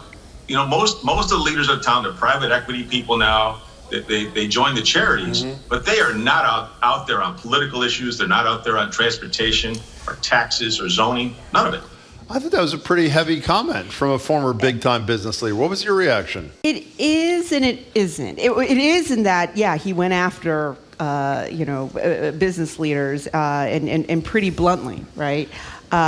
I think what he's referring to, I know there are business leaders in town who are active on transportation, active on political issues, but I think what he's referring to is this idea that back in the 70s and 80s, back when CEOs were, if you're a banking company or insurance, you're here in Boston all the time. Oh, that is a big deal. But today, you're global. You're on a plane. You're traveling. I mean, maybe a little less so now, post-pandemic, but your business is not just Boston and not just Massachusetts. It's global. So you don't have as much time. You're not spending most of your time in Boston anymore. Well, the thing I said to him, I'll repeat again. I don't mean this critically of the individual, because I think both of us happen to like Jim Rooney, who, by the way, used to work at the T when he was no, he's taken a lot of ribbing from us with a sense of humor. He's head of the chamber, and the observation I made to D'Alessandro in terms of business community speaking up, well, with a caveat. Okay. He was very critical of Baker around the T after Charlie Baker announced that he was not running for re-election. Oh. When was the last time business leaders said, Governor Baker, you're not moving fast enough on the MBTA? That's a very good point, Jim. Exactly. It is a good point. So speaking of leaving town, he's not leaving town, he's leaving the Globe. Brian McGrory, yes, editor of the Globe for 10 years, a piece in your paper the other day, is leaving. He will become head of the journalism department at BU. And what I know, I speak for Marjorie, we both think is terrific news.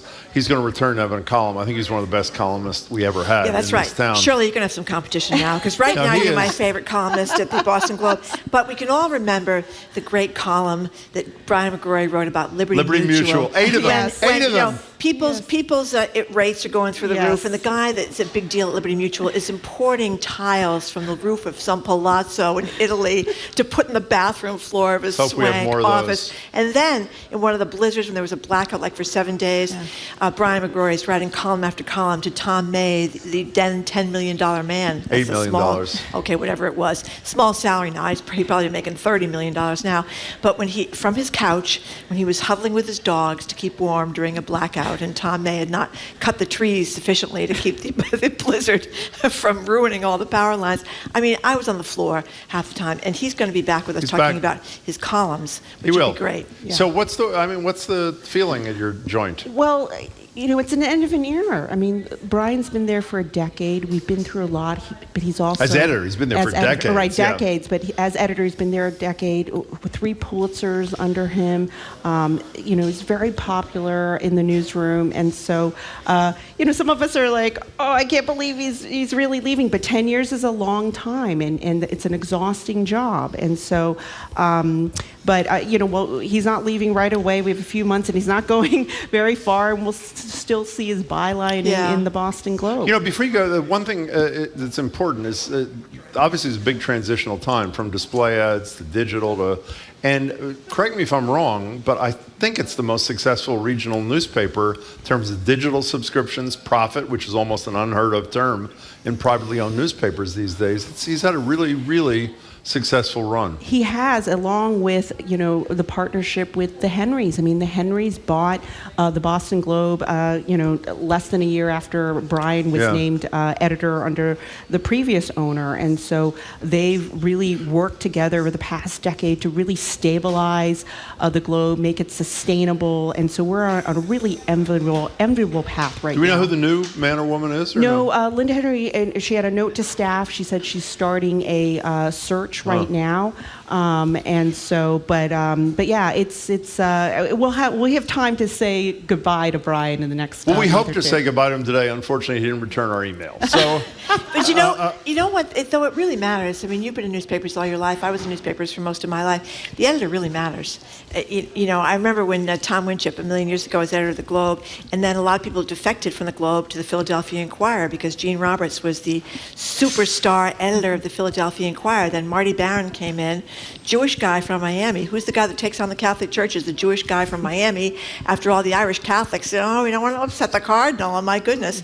And then followed, who was a great editor, obviously, and then followed by Brian, who's been a great editor. So it really matters the inspiration you get from the top, I think. All white guys, by the way. I don't know if you noticed that. That may change. So before you go, Globe Summit is coming up mid-September. Next week, right? Next week. What is it? It's our second annual summit. We have Mayor Wu on. We'll have Jamie Dimon.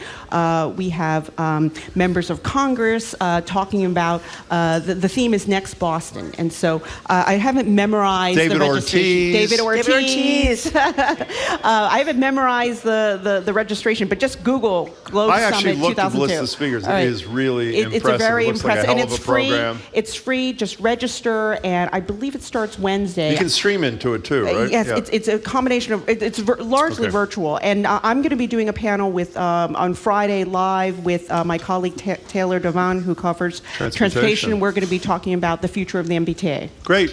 Shirley, it's wonderful to see you, and the fact that you broke the law for good reason, and I didn't say you did, but if you broke the law, it was for a very good reason. Nice to see you. I hope to see you next week. We hope we can, yes. Thank you very much.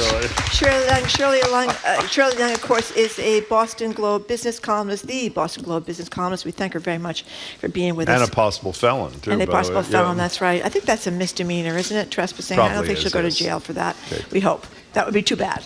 Your children would miss you, Shirley, if you were in the clink. So would we. Anyway, next up is media maven Sue O'Connell. We're going to talk to her about the death of Queen Elizabeth II and the death of CNN's legend. He was a great reporter and journalist, Bernard Shaw, plus a kerfuffle involving Harry Styles. Do tell. That's next on Boston Public Radio, 89.7 GBH.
I'm Arun Roth. Coming up on GBH's All Things Considered, a new poll shows Maura Healey with a healthy lead over Jeff Deal in the race for governor. Boston public school parents say that bus problems are making for a messy start to the school year. And 2 people who have held local office in Massachusetts have been connected to a group of notorious right-wing extremists.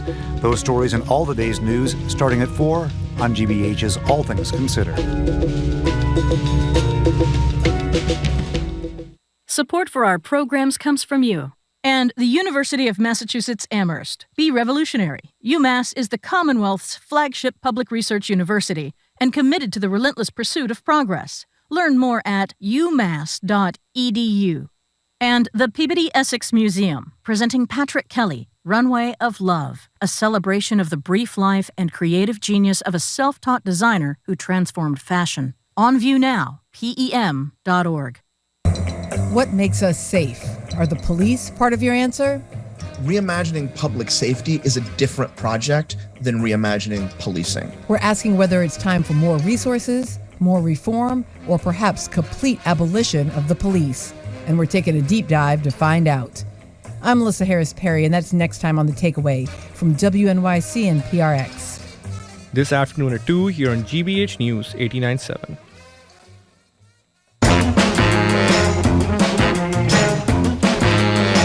Welcome back to Boston Public Radio. Jim Browdy and Marge Rieger are live at the Boston Public Library. We're back at the library on Tuesday with Mayor Wu. She'll be here 12 to 1 on Tuesday. Before we introduce our next guest, I want to introduce a friend, a celebrated Bostonian, one of the oddest people I've ever known, Jared Bowen. Oh, no, not Jared Bowen, Steve Sweeney. Let's hear it for Steve Sweeney. Okay, that's enough, Steve. Thank you very much. That's all you're getting. But it's really good to see you, and someday, whatever, okay? Thank you. Nice to see you. No, it's really... Yes, you will, actually. Thank you. Excuse me. We love Steve Sweeney. Here to take on the social norms and abnormalities of the day is our Media Maven. The Media Maven is the co-publisher of Bay Windows and the South End News, contributor to Current on NBC-LX and NEC, and I watched you on election night. You were fabulous. Thank you. That would be, of course, Timothy Chalamet. That's me, Timothy Chalamet. Yes. Timothy, it's great to have you here. Thank you. You didn't know that, did you? Well, I know it now. Yes. Well, why are we calling you Timothy? Why are we calling you Timothy? You're calling me Timothy because it occurred to me while watching Call Me By Your Name with Timothy Chalamet and well-known cannibal who will go, alleged cannibal who will go unnamed, that it was set in the early 1980s. Now, my daughter has a huge crush on Timothy Chalamet, which I just totally ruined while watching this movie, and said, Timothy is wearing all the clothing I wore as a young lesbian in the 1980s in this movie, right? So and I had a perm in the 1980s, so I'm like, oh my gosh. It's amazing. And then he goes to, where's that, Venice, the Venice Film Festival? I think so, yeah. And he wears this smoking hot red jumpsuit in a very kind of feminine way. And I went, oh my gosh, that's the same jumpsuit that I wore in 1977 to my freshman dinner dance at Revere, as Karen Chiacchia, who's Chiacchia, who's working at the Newsfeed Cafe. Karen, So I posted on Twitter how we are doppelgangers. I mean, look, we look exactly alike. You look very sexy. Go to his Twitter account. You know, hubba, 14 in 1977 was like 30 by today's standards. So, you know. Okay. In any case, check out her Twitter I'm a hubba page. 14-year-old. You are a hubba. That's right. Before Marjorie misrepresents my position, I am quite sad that Queen Elizabeth has passed away. I cannot tell a lie. I do not understand why 14 out of the 14 top stories in the New York Times last night, 100% were about the Queen. 2 hours of Anderson Cooper, every minute was about the Queen. Again, I have great respect for her as a person, and we all miss her. Miss her. What am I missing that apparently much of the rest of the world is not? So you're missing the length of her establishment reign, but just if we just take the monarchy and the colonialism and all that stuff, which I know is difficult to put aside, all the rape and murder and indentured servitude and slavery, and other than that, as a celebrity, which I think it's fair to say, Marjorie, that the royal family are celebrities at this point, as culture makers, right?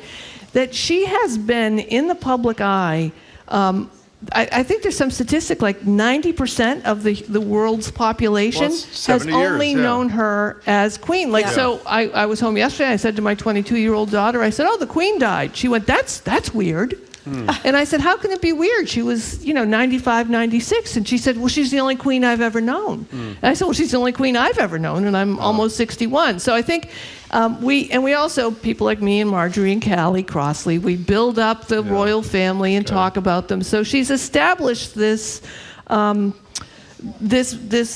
familiarity that we have with this brand. Now, will this continue? With Charles, I would say a big fat we'll have no. to see. Yeah. Okay, here is some sound. And I must say, I took a lot of grief as an Irish person for Me too. saying nice Me things about too. the Queen. As someone very close to me, great-grandfather, political prisoner for years, but the British put him in jail, the family starved to death. I mean, I took a lot of grief. Other than that, let me just interrupt to say that the one thing that the death of the Queen has done is brought together Irish Twitter and Black Twitter. That is right. Because Black Twitter and Irish Twitter, who have not always gotten along, because, we could argue that the people in power have kept us apart and have divided us by making us fight for the same jobs and blaming each other. But there was a moment of kumbaya, if you will, between Black Twitter and Irish Twitter last night, talking about how they had been so subjugated by not the Queen, but by the institution of colonialism. Okay, so we've said that, but now I'm going to play some sound from the speech that Queen Elizabeth gave on her 21st birthday in 1947, talking about what young people could do to make England a better country. This was just 5 years after she took the throne, or before she took the throne, excuse me. If we all go forward together with an unwavering faith, a high courage, and a quiet heart, we shall be able to make of this ancient Commonwealth, which we all love so dearly, an even grander thing, more free, more prosperous, more happy, and a more powerful influence for good in the world than it has been in the greatest days of our forefathers. Oh, now I understand it. Yeah. Okay. So she did that because she got rid. It's now the Commonwealth. You now have places that used to be part of the British Empire are now their own. It's funny when I traveled to Great Britain. Like Jim, I traveled to Europe a lot, and I think it was in 1998 or 99, and we were on a bus tour, doing a little bus tour, and a young couple from Hong Kong came and asked if they could sit with us, and I said, "Sure, sit with us." And she said something like, which I think is kind of funny. She picked the American. She said, "As subjects of the Queen, we weren't expecting this kind of racism directed at us." And then they sat and talked. They were young. Both were nurses for a long time about how they felt like they were part of the family of the Queen and how they were unhappy that they were being treated not as warmly as they had expected. And they were, anticipating leaving, having Great Britain leave Hong Kong. And it just really, to your earlier question, there are people in these countries where colonialism was and where the empire was, where terrible things happened, but they did feel an association more to the Queen. Right, than to Great Britain. Did you hear that woman on CNN that was from her family's from Nigeria? Yeah, I did. She was explaining that whole dynamic, and then you heard the British people. I heard a podcast this morning, and some of the people that were interviewed last night, beside themselves. Yeah. Beside themselves. Did you hear the other person on CNN last night say her greatest accomplishment was to achieve 70 years of neutrality? Yeah. I'm sorry. Again. Well, you can't even go a day and a half. You should be able to appreciate that. Can we move on to Hold on, just one more thing. I think it's because of that 70-year span when things changed dramatically, and she had dozens, or maybe not dozens, but quite a few different prime ministers in her office. We went through World War I, World War II, went through all that afterwards. It changed, and she was on Tuesday at 96. She hasn't lost her fastball. She's greeting the prime minister, the new prime minister trust. By the way, in all seriousness, she looked terrific. She looked terrific. Was smiling. So I think there's something about her longevity and her perseverance with those nutty children that she unfortunately gave birth to. Why don't we talk about all the family? Should we do that for a little while too? Well, by the way, there's been a lot of disgraces in the family. Do you know what they exist on? By the way, do you know who pays them all? Taxpayers. Taxpayers. Yeah, and Does that trouble you at all? Well, it doesn't seem to trouble them. Doesn't seem to trouble them exactly. Exactly. Wouldn't trouble me either. Okay, fine. Can we talk about somebody else who died who I had great admiration for? Yes. Bernie Shaw was one of the lead anchors at CNN when it was founded. ages ago. He just died at 82 years old. I think a brilliant anchor. Here's a little sound. He's speaking with NPR's Rachel Martin, who I also love, by the way, in 2014, on a key takeaway from his storied career in broadcasting. Here he is. So final thought would be what? Would be lean in as far as you want to lean in, dream, do it. What would your final thought, putting together everything you know and everything pursue your dreams, but know that it will cost you. Success will cost you. Physically and mentally, it's going to cost you. And I just pray and hope that you survive.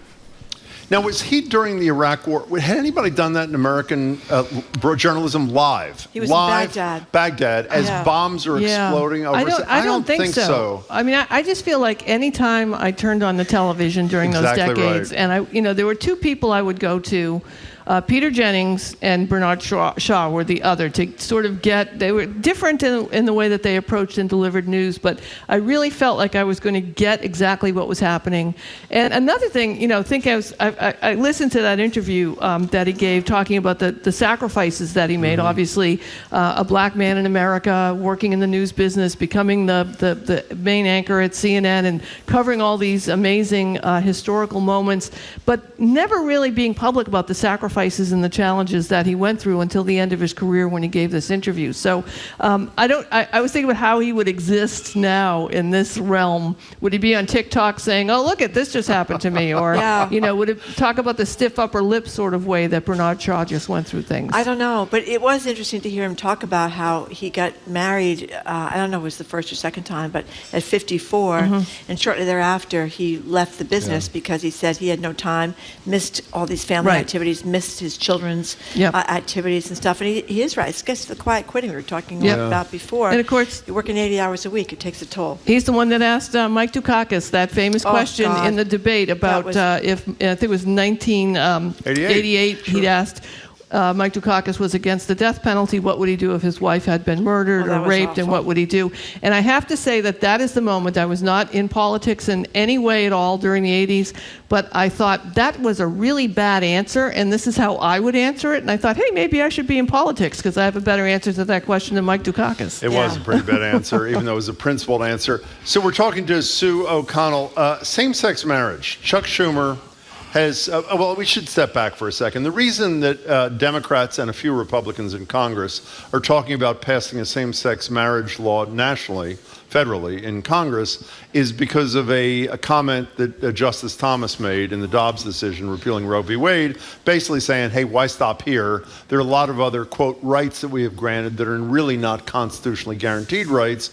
One of them is the right to same-sex marriage. The fear of the Democrats, which I think is realistic, or at least be safe by doing this, let's statutorily make this happen so that it's immune from this kind of behavior by Thomas and his cronies. There are apparently, and Chuck Schumer says he's going to be voting in the next few weeks, the Democratic leader in the Senate. My understanding is there are 4 Republicans.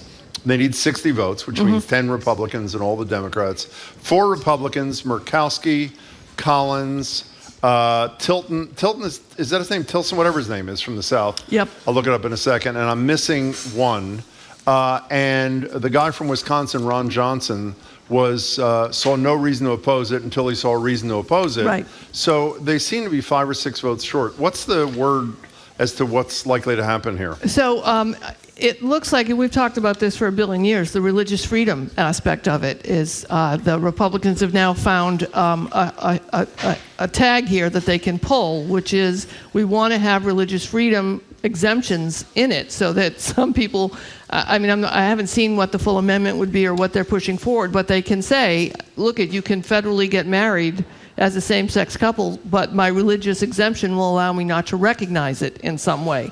I think 2 things are happening here on the Democratic side. Obviously, I think it's important that they codify same-sex marriage rights. I just want to say that up front. There's no diddle-daddle on that for me, obviously.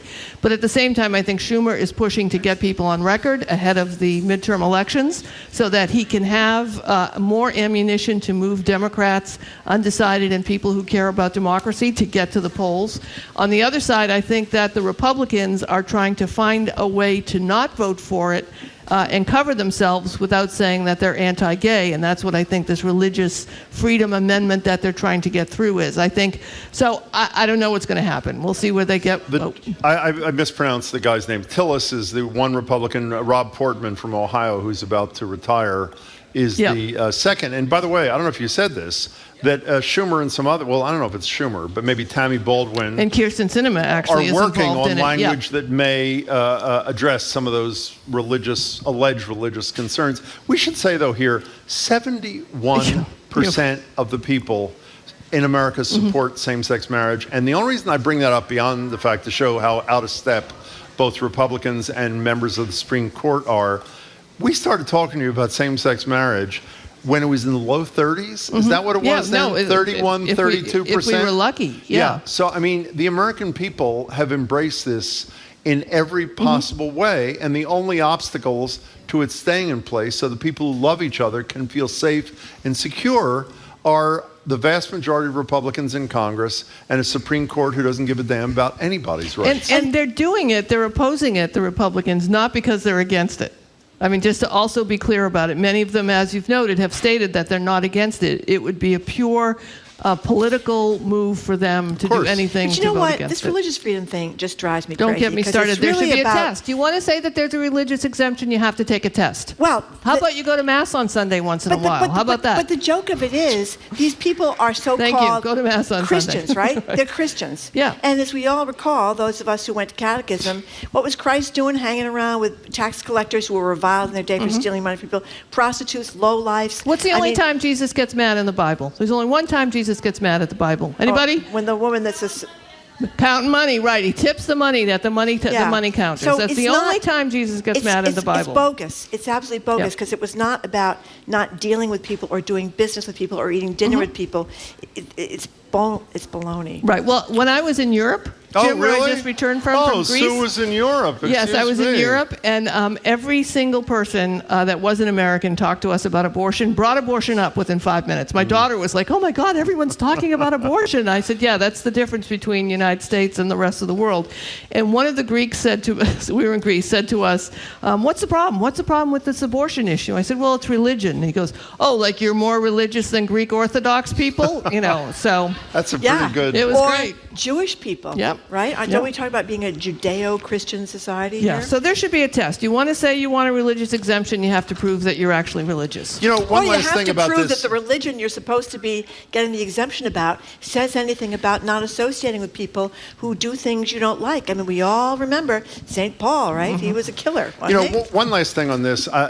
We had Ayanna Pressley on, and we were talking about hypocrisy before with so many of the high-profile Republicans trashing the loan forgiveness program while $200,000, $300,000 of PPP loans that they personally had were forgiven.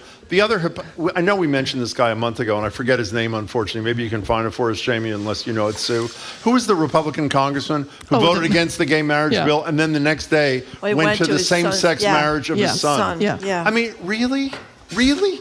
Proving your point, by the way, this is all just to participate in the culture wars. So a trans flag was destroyed in Brookline. And the reason we put it on your list, at least the reason I wanted to talk about it, was not so much about the trans flag in Brookline, even though it's an abomination that this happened.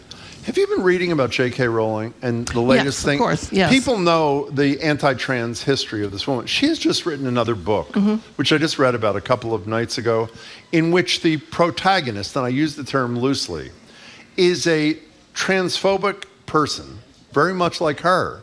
And the point of this story is how the transphobic person is victimized. She is the victim. She, in this case, happens to be a billionaire, by the way, who's done very well by herself. And because there has been a response to her transphobia, which is relentless, I should say,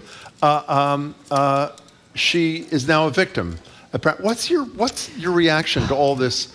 One of the most popular writers on the planet. Oh, of course, I assume everybody knows, but okay, yeah. Yeah, I mean, it's been confounding and conflicting. There are people who I respect who have some nuanced ideas about women, trans folks, men being able to compete in sports, and are very careful to lay out their opinion in a way that doesn't inflame and make things worse.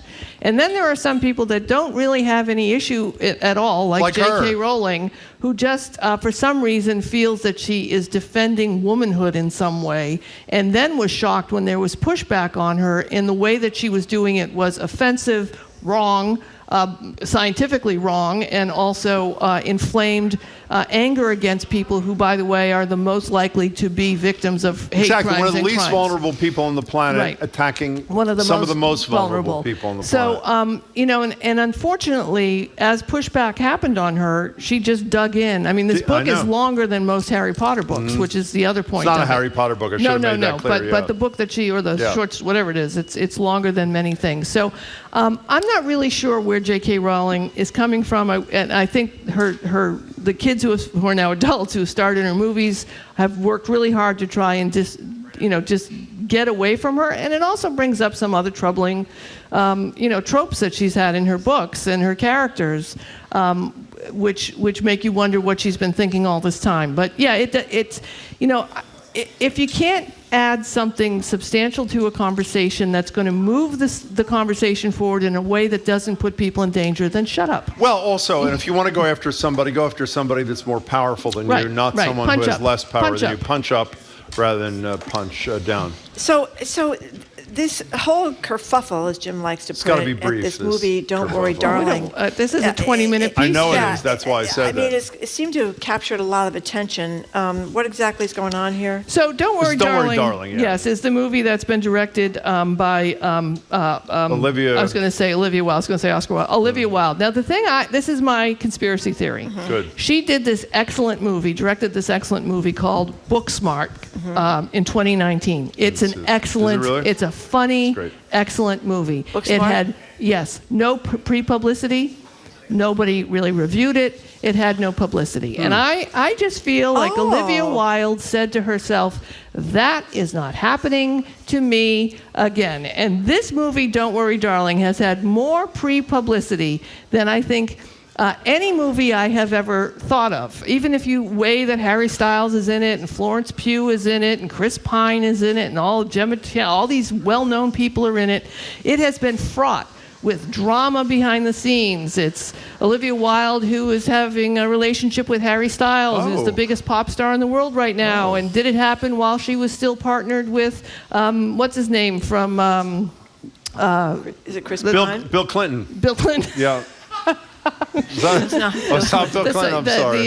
The soccer TV Jason show. Sudeikis. Thank you. That was right. not me. That was Zoe. And then Shows what I know. they fired Shia who LaBeouf. cares about It's and then did Harry Styles spit on Chris Pine? I mean, no, I don't think that he did. It looks like he did. Oh. And I can understand how people think so. And Harry Styles is a bit of a trickster, so you can see how that really might is, happen. isn't But he? It's I think incredible. I've seen Harry Styles 5 times. yeah, Jim. I'm really. You have Our not. cousin Is that Zoe true? says you're Yes. 100% right here. She says absolutely, Booksmart was insanely good, went nowhere, and she thinks it's all publicity. I think it's too. all publicity. Now we Wow. have some listeners that want to know what your Twitter handle is. To see they the wanna follow Timothy you. Chalamet thing. I think it's Sue at NBC Boston, maybe? I don't know. Sue at That is NBC rather Boston. sad. Okay, That is that's I don't really live on sad. social media, Jim. I live in IRL. Okay, IRL. What's IRL? In the In real the life. real world. Okay, thank you. Life. I would say that's probably not true. Okay, Sue O'Connell. Can I thank say you very again, by the much. way, you were really good on election night. Your Thank you. discussions there were really. Thank you very much. They were Thank you. terrific. Thank you. I'm going to Sue wave like O'Connell this. is the Thank you. Wave like the publisher queen. I like that. of Bay Windows and South End News. For all the people asking her Twitter handle, she seems to be not sure. She doesn't but know what it thinks is. might be. Just Google back from Sue Europe. O'Connell, Just whatever. back from Europe. Sue O'Connell. Okay, she's a contributor. By the way, to for Current- whatever it's worth, you're always giving me crap about being in France. I have not been in Greece. It appears the other two people on this stage have been in Greece. Have they Well, not? you know why?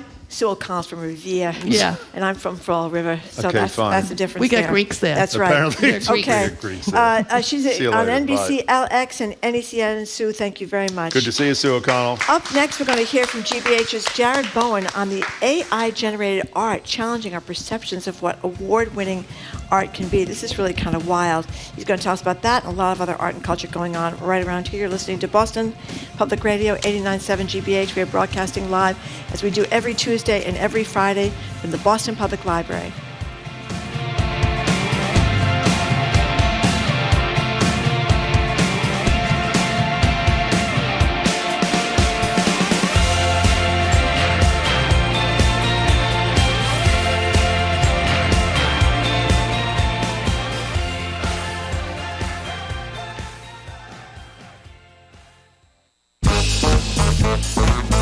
This week on Under the Radar with Callie Crossley, today marks another year since the 9/11 horrors. We revisit our conversation recognizing last year's 20th anniversary, what pain some still carry, and what younger generations know beyond the history books. That's Under the Radar with me, Callie Crossley, Sunday night at 6 here on 89.7 GBH and the GBH app.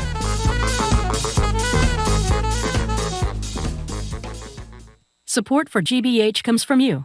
And Tools of the Mind, the research and play-based curriculum offers pre-K and K teachers tools designed to help ensure children develop cognitive, social, emotional, and self-regulation skills.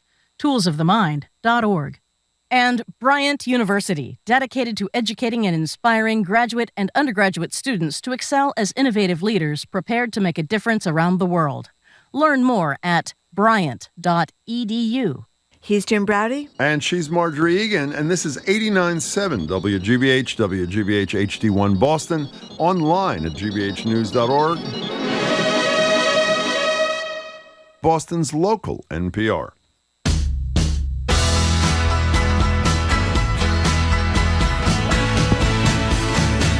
Welcome back to Boston Public Radio. Jim Browdy, Marjorie Egan. We're live at the Boston Public Library, streaming at youtube.com/GBH News. We'll be back on Tuesday. It disappeared Tuesday. Mayor Wu will be here with us on Tuesday.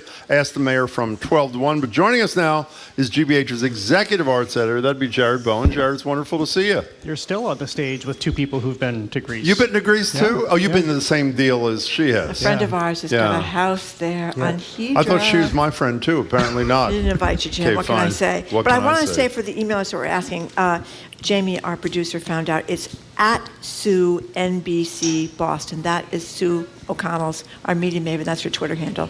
So, Jared, tell us what an AI-generated picture is that won this big prize. So this is interesting because people might remember a few weeks ago, I kind of got into it with Andy Anako about this and the role of, remember that? Remember talking about the role of artificial intelligence in the creation of art. Well, basically it's here, it's happening, and now we have to grapple with what it means. The reason we're talking about it is because of Jason M. Allen. He won first prize at the Colorado State Fair for a picture that he entered in the category of digital art / digitally manipulated photography. So he was very upfront. He even submitted as his artist name, his name along with the name of the Midjourney, which is the name of the AI software he used to create this art. So essentially, he submitted this piece of art. He's not an artist himself. He's been in the realm of making games, actually. As a piece of art, and it won, and now there's a huge uproar about whether this is legitimate, whether he quote-unquote cheated to make his art. If you remember our conversation with Andy and the software he was talking about, essentially what you can do now is go online, you enter in certain words, and the computer, the artificial intelligence, will create an image for you. Original image, no? An original image, but ish, because it's also based on images that the software can find roaming throughout the web, which at this point, if you're an artist and you're in a gallery in Boston, you'll have your images on the web. So is there theft here as it starts to create these images?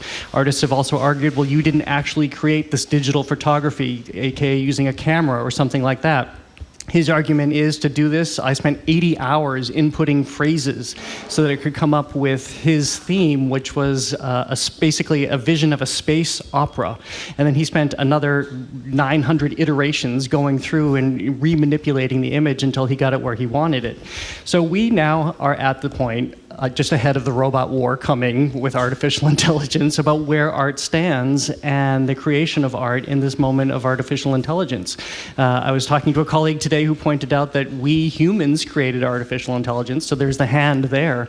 But you don't necessarily have the hand of an artist literally creating these works. And I have to say, I looked at the painting or picture, it looks like a painting, and it's quite exquisite. I love the composition, I love the lighting, I love the texture. There are fabrics because it's kind of like this space set with these figures looking out into a galaxy, it seems, and it's pretty mesmerizing. You troubled by this?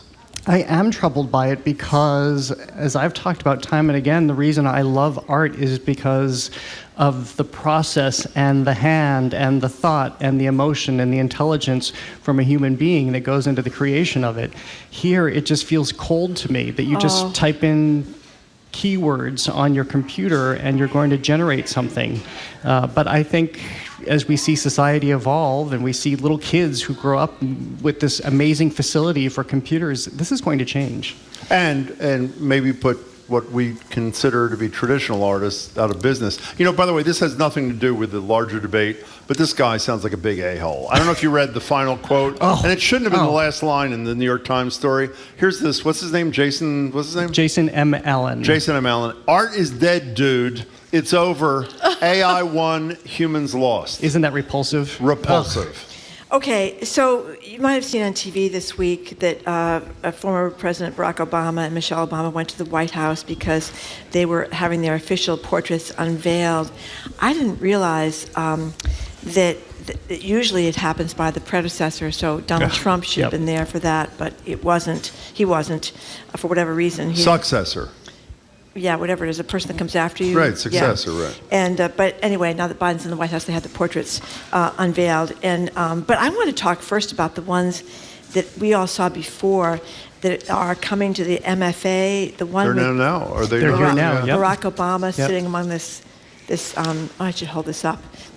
There we go. Fabulous. Yeah, isn't it great? Just it's beautiful. Great. And then the one of Michelle Obama, which is on the next page, I'll find that too if that's in there. But anyway, tell us about these pictures at the MFA. And what the difference is between the two at the White House and the two that'll go back to the National Portrait Gallery. Yeah, and I should clear up this clarification. There's a little bit of confusion. I was with my videographer Howard the other day, and we were going over to do a story on the Obama portraits, and he said, "Wait, are these fakes at the MFA?" Yeah. Because he knew that the other ones are being unveiled. There are actually two sets. The sets that are here in Boston, and which have been on tour for more than a year now. And by the way, this is the last stop at the Museum of Fine Arts before Marjorie keeps holding up the pictures. Yeah, these are the ones that are at the White House. This is kind of Marjorie's like a little kid. She's so excited. A straight shot of Barack Obama. But wait till you see the one of Michelle. I'll show you that in a second. Go ahead, keep talking. Okay, so I'll continue. The ones that we have at the Museum of Fine Arts right now, and they're here through the end of, the end of October 30th. They were commissioned by the National Portrait Gallery, so you can go see them at the Smithsonian after this.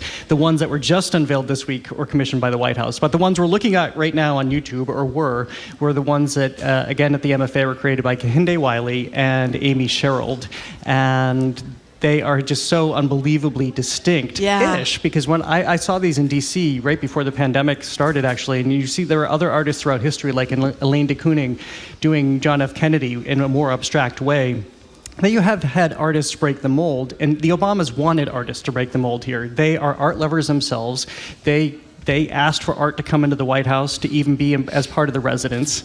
Marjorie is just smiling. She loves holding these. up the art. Yeah. I don't know if we can show this one in the way we showed the other ones, but she's in this spectacular green gown, and she looks just gorgeous. And you can't really see it. Oh, whatever. Keep going. Anyway, there it is. I'll keep going. Okay. So, and the reason they're so different is it's not in a wood-paneled office with a desk and whatnot, but you have Barack Obama seated in a chair. Why don't you just talk to me? Am I still here? Just talk to me. Yeah. Marjorie's in a whole different kind of Marjorie's universe. already in her car driving over to the MFA right now, so it's like I'm just filling in again with you, Jim. Okay, as you were saying to me, Jared, what was your point? Coming up next on Boston Public Radio, Marjorie live from the Museum of Fine Arts. So he's seated, open-necked shirt, no tie, all this greenery around him, and flowers representing Hawaii, Kenya, and Chicago. And then Amy Sherald painted this very different image of Michelle Obama seated with her dress, and in her typical fashion that Amy Sherald does, kind of a very different skin tone. Yeah, sort of like a grayish kind of thing. It's an homage to photography, especially of black people at the advent of photography, and kind of those tones that came out, those sepia-ish tones that came out. But also it doesn't necessarily completely look like Michelle Obama, but Amy Sherald has said she's more of an archetype.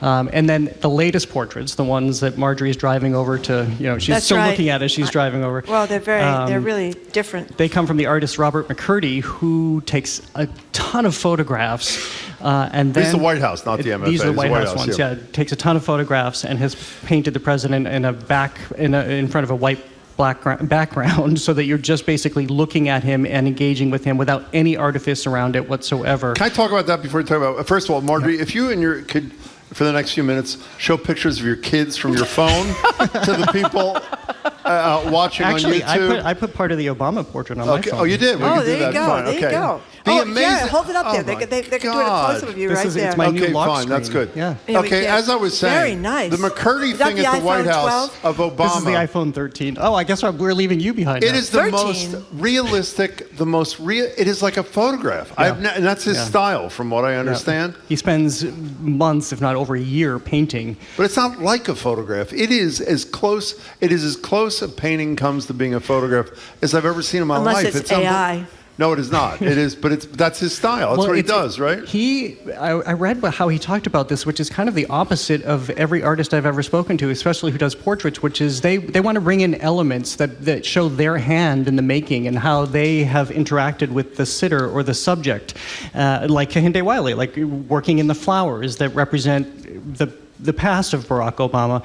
But this is an artist, Robert McCurdy, who doesn't want to do that. He just wants to have an uninterrupted interaction with the figure, viewer and painting, and that's it. He wants to strip out everything else, which is so interesting. Most artists won't want to do that. They want to have a point of view.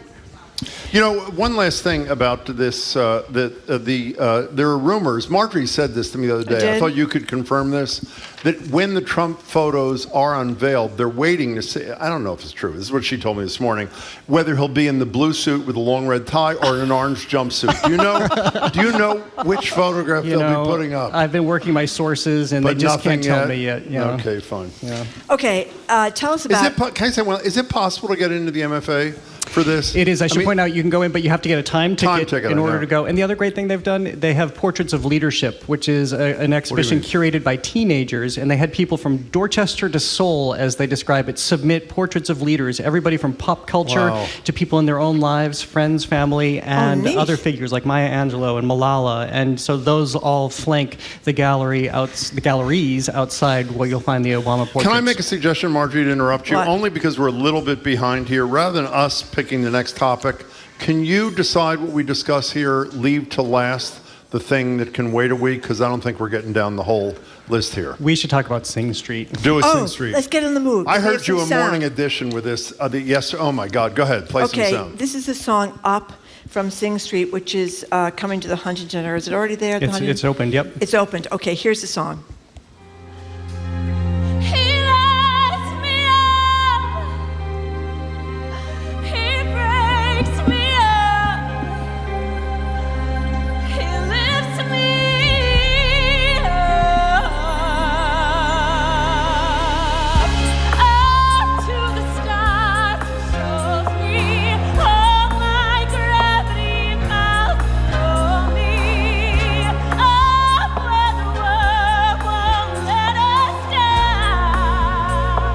That's Oh my pretty gosh. incredible, exactly. Oh my gosh. So tell us, what's the deal with Sing Street? So it just opened at the Huntington. It's playing through October 2nd. I suspect it may be extended. It should anyway. And it's a brand new musical. This was actually supposed to open on Broadway, and then COVID happened, so it's now opening here at the Huntington. They haven't announced this. I suspect it will go to Broadway, and it absolutely should. So this is why you should see this here. This is a really beautiful music. Part of the reason I know it's beautiful is that I saw it on Wednesday night, and here 2 days later, I'm still thinking about it, and the story, and its hope, and its optimism, and its cheeriness. But it's based on the 2016 film Sing Street, which was by the same creators as Once. Remember that gorgeous little the Irish musical, thing. Yeah. which is fabulous. By the way, I know that was the play, not the movie. Maybe my favorite movie of Isn't all it? time. Yeah. One of the greats ever. Yeah, it's really I agree good. with you. I was so besotted by that I went to Broadway as soon as it opened. I saw the original couple when they came here and played at the Orpheum. So it's the same creative team as the film and the same creative team behind this musical. And this sets us down in 1982 Dublin. Times are really tough. The economy is very challenging, and we find Connor and his two siblings in a situation where their parents are kind of coming apart. It's also exacerbated by the fact that they can't eat meat. They don't have enough money for it. They have to cut back on electricity, and they have to move him to what we would call here a public school. And so his whole world has blown up. And then he meets Rafina, this gorgeous girl, and he wants to woo her. So he asks her if she'll be a model in the music video for his band. Problem being, he has to create a band in order to be able to make a music video and woo her. And so a group of his friends come together and they start making music. And this is the 1980s, so think Depeche Mode and The Cure and Duran Duran. And so they start making music, and they find through their music and expression that this is the hope that's going to lift them out of these really difficult times. And it turns out Rafina's going through a lot too, so she really gets swept into this group. And this music is great, and it's energetic, and the cast here is extraordinary. I mean, there's one in particular, I'm sure that if it goes to Broadway, he'll get a Tony nomination. You can see it already. There's just something very special about this cast and how this show has come together. It's also got amazing pedigree with Rebecca Teichman, the director, who is a Tony-winning director. You can see how she's just had this great skill in pulling this together. Even the physicality, one of the things that I was so struck by is the relationship that these three siblings have. You don't often see a family dynamic in theater where they actually love each other. They're always coming apart. They're trying to tear each other down. This is a family that loves each other. And I was watching from the stage, they're touching each other. They're, just little gestures. They bring it together. I actually spoke with a couple of the actors yesterday, and they said they all love each other. So they're doing this backstage. This is just how they're interacting. I have a few quibbles just about how the show launches. It doesn't necessarily match the tone of the rest of it, but there is just something special about this show. What do you mean the show launches? What's that? The way it starts. Oh, the way it starts. The way you Okay. kind of get into this whole Okay. story. I think it still needs some finessing. Again, my only quibble, but it's you should see it now because I'm sure it'll go to Broadway. Can I just say before we get to the next topic, because I feel bad that Jared was doing him and Marjorie, here is a picture, I had to send this to my daughter, of my driver's license. Can we get this on YouTube? It's my driver's license renewed. It still hasn't expired till later this month. Wait, birth date There of you go. 1982. That's exactly. not correct. It was really incredible. So do we have to do anything else now, or can we wait? We can wait. We can wait. Now, do you still have a show, or what's I the do deal? have a You show. do? Okay. Yeah. Was on hiatus for a short period of time. Yeah, and we're coming back with the best of as we ramp up with our new content. What do you got? So we have John Waters talking about his debut novel. I was just in Provincetown off and on for 2 weeks, Oh, I and the was down fact there that I too. didn't bump in to John, the first time I've ever been there where you don't see him riding by on his bike. I didn't see him either. I saw Ari Shapiro, though. He was walking by. Wow, Yeah. that's pretty impressive. Yeah. I'm sorry, go ahead. So what are you He doing? was playing John Waters. John Waters, what else? Tracy K. Smith, the former poet laureate, talking about her latest collection of poems, Such Color, and then Gish Jen talking great. about her recent collection Oh, of that's a stories, great which is show. so funny. It's wonderful to see you, Jared. Good Jared to see Bowen, you I'm both. so excited. I have to get tickets to this thing at the Huntington, don't I, right away? It's amazing that your clarity, even though you're driving to the MFA right now. That's and right. You sound like you're right here. Can I ask right. a I stupid hear- question? If you say it's gone to Broadway, I don't understand the business. The whole cast is assembled. I assume the space is available. You wouldn't have made your point. If it's doing well, why don't they just say today that it's going to be extended? Well, because it only just opened a couple of days Oh, ago, it did. so I think Okay, they need fine. to Oh, see okay, fine, okay. how it's going to do. Okay, fine. Okay, Jared Bowen is GBH I feel Executive better Arts now. Editor. Thank Nice you to very see much, you. Jared Bowen, Good for to see you. being Cheers with for us. Jared here. After a quick break, our live Yes, Music speaking of Fridays music. series continues with robots, cello, and polymers. Performers and creators behind the art of polymers are next. This is going to be really something. I don't know what polymers are, but they're going to tell us. We're going to know soon. You're listening to Boston Public Radio, 89.7 GBH. We are broadcasting live from the Boston Public Libraries. We do every Tuesday and Friday, and we are streaming at youtube.com/GBH News.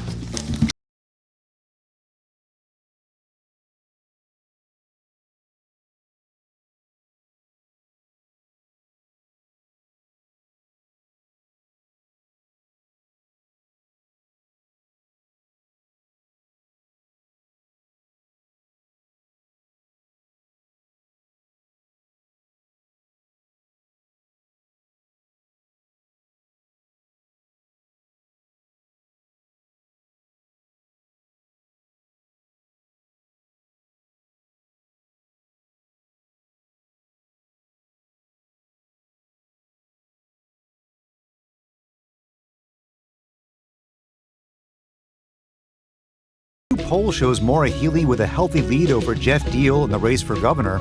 Boston public school parents say that bus problems are making for a messy start to the school year. And two people who have held local office in Massachusetts have been connected to a group of notorious right-wing extremists. Those stories and all the day's news starting at 4 on GBH's All Things Considered. Funding for our programs comes from you. And New England Dental Group, committed to helping you stop hiding your smile by offering a variety of dental implant solutions to replace missing teeth in one of their 7 locations. Learn more at newenglanddentalgroup.com. And Liberty Mutual Insurance. Liberty believes progress happens when people feel secure and exists to help people embrace today and pursue tomorrow. Learn more at libertymutual.com.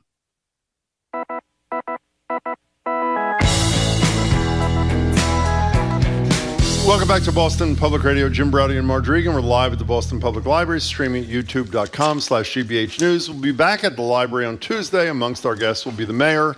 Mayor Wu will join us for an hour on Tuesday, noon to 1, for Ask the Mayor. So right now it's the return of our Live Music Fridays, which is Marjorie and my favorite part of the week. This week's performance is brought to you, at least in part, by 3 robot musicians. Back in the summer months, we hosted the team behind Black Hole Symphony, a Museum of Science show that synthesized art and music with the dramatic and occasionally confusing world of black holes, to us, not to the great artists. Now, parts of that team have shifted from the ultra-massive to the microscopic, but equally confusing to me and Marjorie, with a project centering on something you may have never heard of that just so happens to make up the very fiber of your being, literally polymers. They're apparently, we're going to get a better explanation from one of these people in a minute, microscopic molecular structures. You can find them in DNA, your food, your nylon socks. Am I right, David, so far? Yeah, we'll Thank you very much. Everywhere or something like that. David Ibbett, who was with us a couple of months ago, is the co-composer of The Art of Polymers and director of the Multiverse concert series. Clara Troiano, did I get that right? You got it right, yeah. Oh my God, is a researcher at MIT and a PhD student in the Olson Lab. Let me introduce the other people here. Performing on the cello in a couple of minutes is Dilshad Narzilev. How close is that? It is? Close enough? Well, thank you. Very kind to say that. Scott Barton over there, raise your hand. Scott also helped compose for the project. He'll join us in a few minutes. He's the director of Worcester Polytechnical Institute's Perception and Robotics Lab. I'm almost done.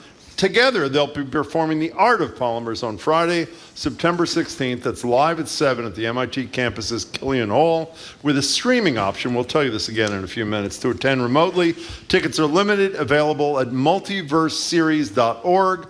It's free for students. Oh my God. David and Clara, it's great to have you here. Okay. Thanks so much. So I feel like it's just a music and science lesson kind of combined, because I didn't know what the multiverse was. I didn't know what a black hole was. Now I don't know what polymers are either. So David, before we begin, why don't you tell us what polymers are? Well, do you know, immediately, so last time it was artists in this spot, but I brought some help this time.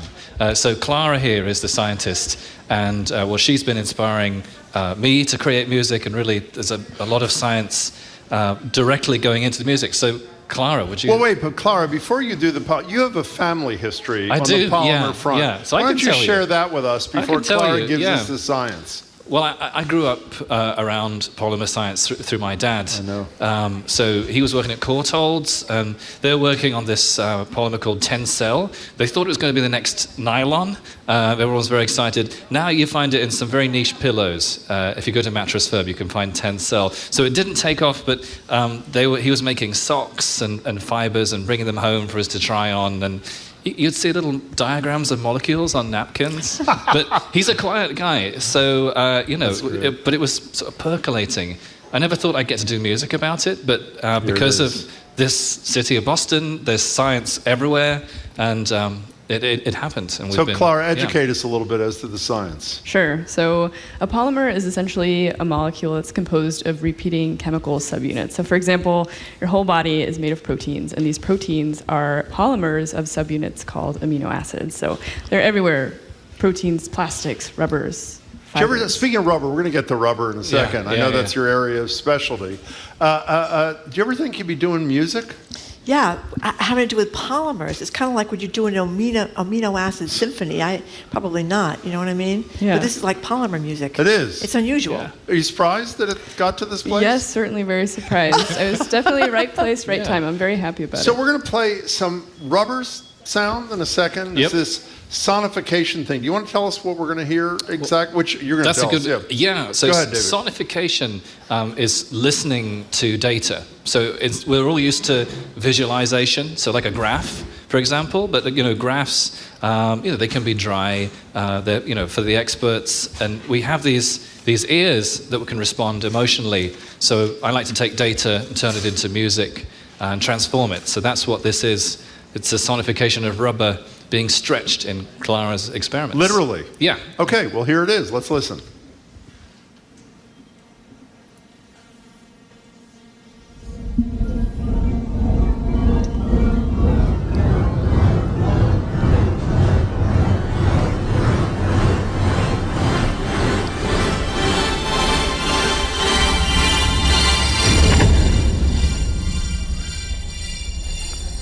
Look at the look on Marjorie's face. Okay, wait a minute.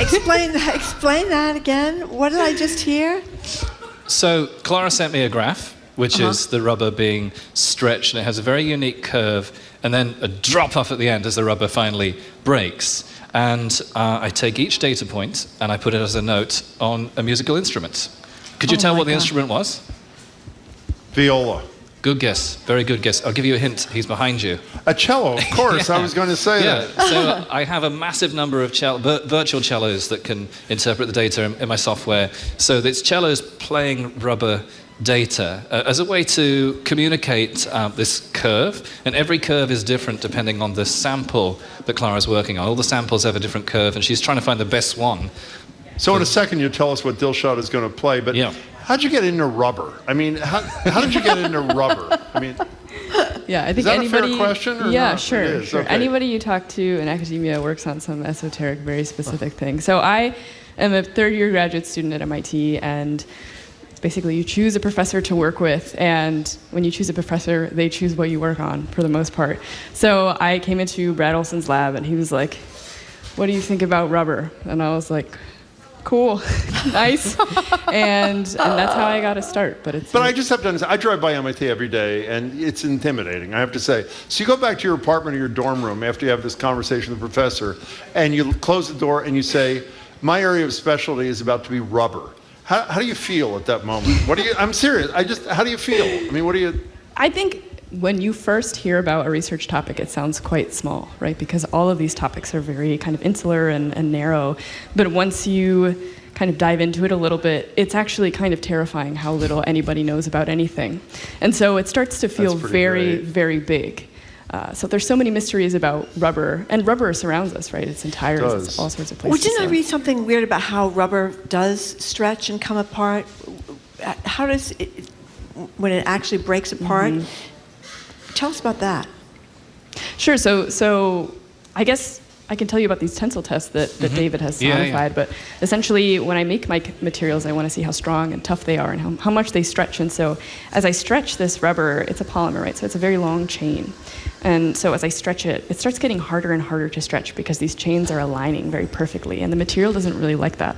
And eventually, once I pull far enough and long enough, the material will rupture. The bonds will break. And the polymer will get shorter. And can you do that yourself? It has to be a very thin piece of rubber, right? It has to be a thin piece of rubber. I don't do it because I need the kind of data. And of course, I can feel it. I can do a tensile test with my arms, but I need something more quantitative. Yeah. We should say that this is recycled rubber. Oh, so good. Repurposed that would have been thrown away into a huge tire field. I brought my son's old inner tube that we weren't able to repair the puncture, sadly. So unfortunately, this is non-biodegradable, has to be thrown away. And if you see those huge tire fields, big wastelands of used rubber. So, Clara's work inspires me because there's the potential to reprocess that rubber and make it into something we can use that's strong, I was thinking of going into rubber myself, by the way. I decided to go to law school instead. Yeah. And there you go. That's so right. What are we going to hear from your colleague here, David? So me and Dilshad are going to play a piece called 10,000 Rays of Hope. You're going to be part of this deal too? Yeah, I'm on my laptop there doing a little stuff, mainly Dilshad. Okay, well, why don't you we'll join Dilshad and we'll talk to Clara is there anything else we should know about rubber before they play, or what we're going to hear, or anything like that, Clara? I don't know. I don't think you so. You seem really satisfied with what you do. Are you? No, you do. I mean that in a good way. You seem really, good. Are you? I think so. I think it's always gratifying to work on something that you think will make the world a better place. Of course, there's a lot of uncertainty in research, and so the aimlessness is not apparent on the radio. But it's a difficult undertaking. Are you approaching that spot that Dave mentioned a minute ago, where the stuff becomes either repurposable, if that's a word, or Sure, whatever? yeah. You are. We can make materials that contain up to 48% of recycled content, and they perform pretty well. But we're always shooting for higher, of course. Well, it was really great to meet you. Thanks so Well, much. look at Marjorie's face. Well, the whole thing, I mean, because you don't think that much about rubber, really. I mean, No, you you think don't. about your tires, Yeah, you but do. you just don't think about the fact that it is tire fields with all this wasted rubber are everywhere. Yeah. And I don't even know where rubber comes from. Where does rubber come from? It can be synthetic, but a lot of it comes from trees. There you Okay, go. on that note, Clara, it was great to meet you. Troyano, we really appreciate your time. We're now joined by Dilshad Narzilev and David Ibbett. Take it away, gentlemen.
David Ibbett, and on cello, Dilshad Narzayev. Dilshad, not only you play great, you're great to watch playing, by the way. That was great. Thank you so much. That was terrific. David, join us. David Ibbett is coming back. Scott Barton is joining him. I told you Scott Barton is from the director of Worcester Polytechnical Institute's Perception and Robotics Lab. Scott, good to see you. Good to see you all. So just tell us, the robot part. Yes. I mean, how do you do this? So I am a composer first and foremost, and so I'm always interested in new kinds of tools, new kinds of ways to be expressive. And when I was in my master's program, I started working with a computer-controlled piano, and I instantly saw the possibilities of working with computers, but then having it be realized by a real acoustic instrument. So I started my PhD program. First day in orientation, there's a guy sitting next to me. I turn to him, we talk, and we're both interested in musical robots.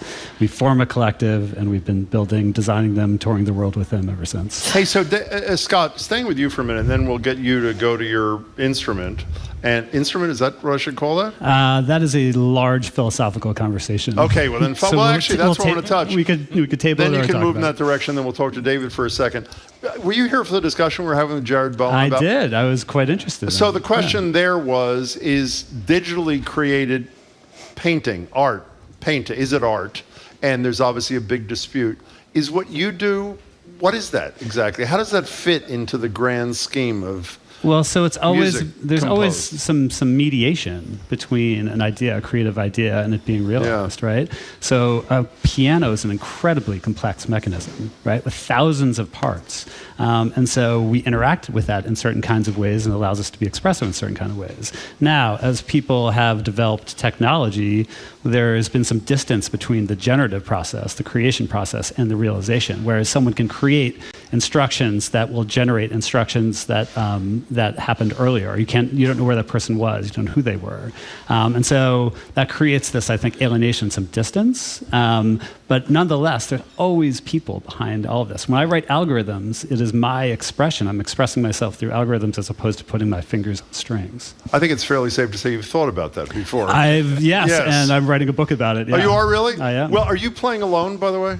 Or is David part of your deal too? No, I am. Well, we're never alone, but yes, the robots. This one is for technology only, which was partly a consequence of the situation, which was COVID, and so it was composed during that period. So this one is technology. So why don't you head over to whether it's an instrument or not, whatever it is you're going to perform with. So what's your 2 cents on this thing, David?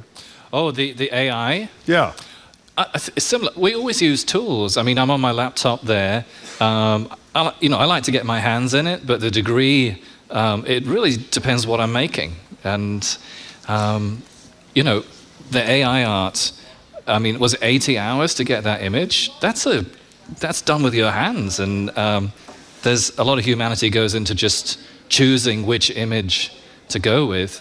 I think of when I teach composition, I say, well, what is composition? It means putting things together. Okay, what things? Things that sound good. Sometimes you make them up. Sometimes you find them. And you just find them, you steal them. And you put them together. You're another one who appears fairly confident. At the end of this performance, we'll tell people where you are on Friday, September 16th. What are we going to hear from Scott?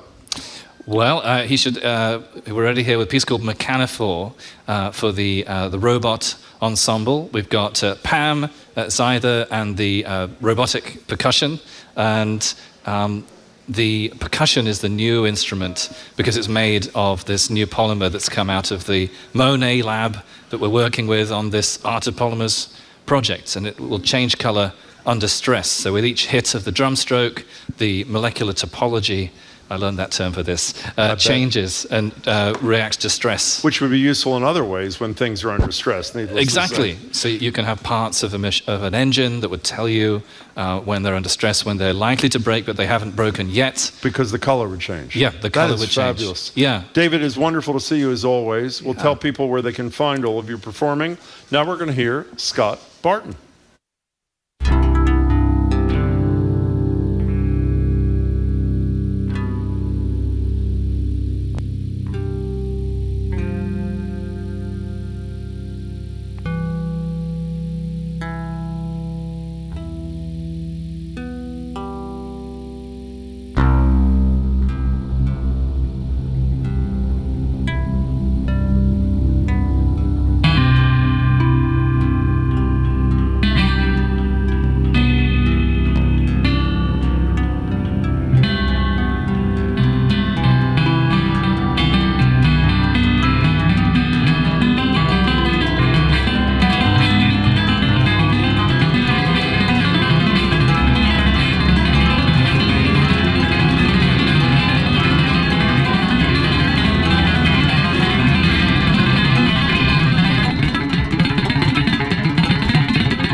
For a robot, but Yes. Scott Barton and a bunch of very talented robots. Yes, they are Gentlemen, thank you so much. Musicians, human and otherwise, from the Multiverse concert series, the upcoming show, The Art of Polymers. You can catch the event Friday, September 16th, 7 o'clock in the MIT campus, Killian Hall. You can also stream the event remotely.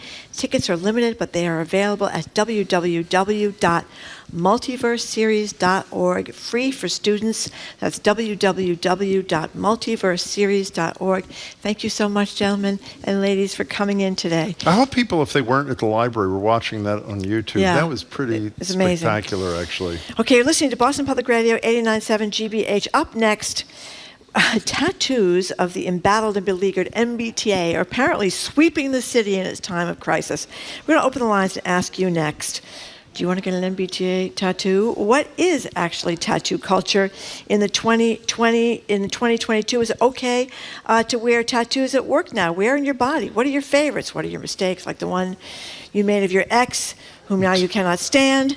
We're going to talk about tattoos. Up next, 89.7 GBH, Boston Public Radio. The number is 877-3.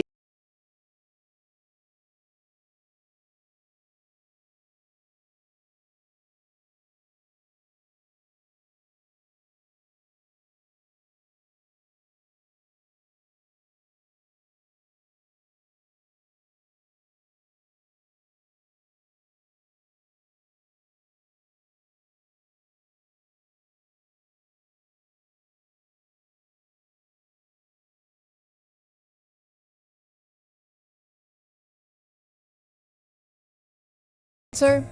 Reimagining public safety is a different project than reimagining policing. We're asking whether it's time for more resources, more reform, or perhaps complete abolition of the police. And we're taking a deep dive to find out. I'm Melissa Harris Perry, and that's next time on The Takeaway from WNYC and PRX. This afternoon at 2 here on GBH News 89.7.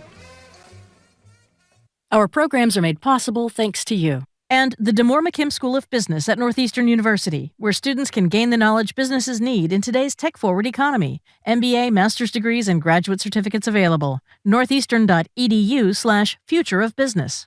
And North Shore Music Theater, Little Shop of Horrors, the camp classic sci-fi musical comedy, is coming to the stage at Bill Haney's North Shore Music Theater from September 20th to October 2nd. More at nsmt.org.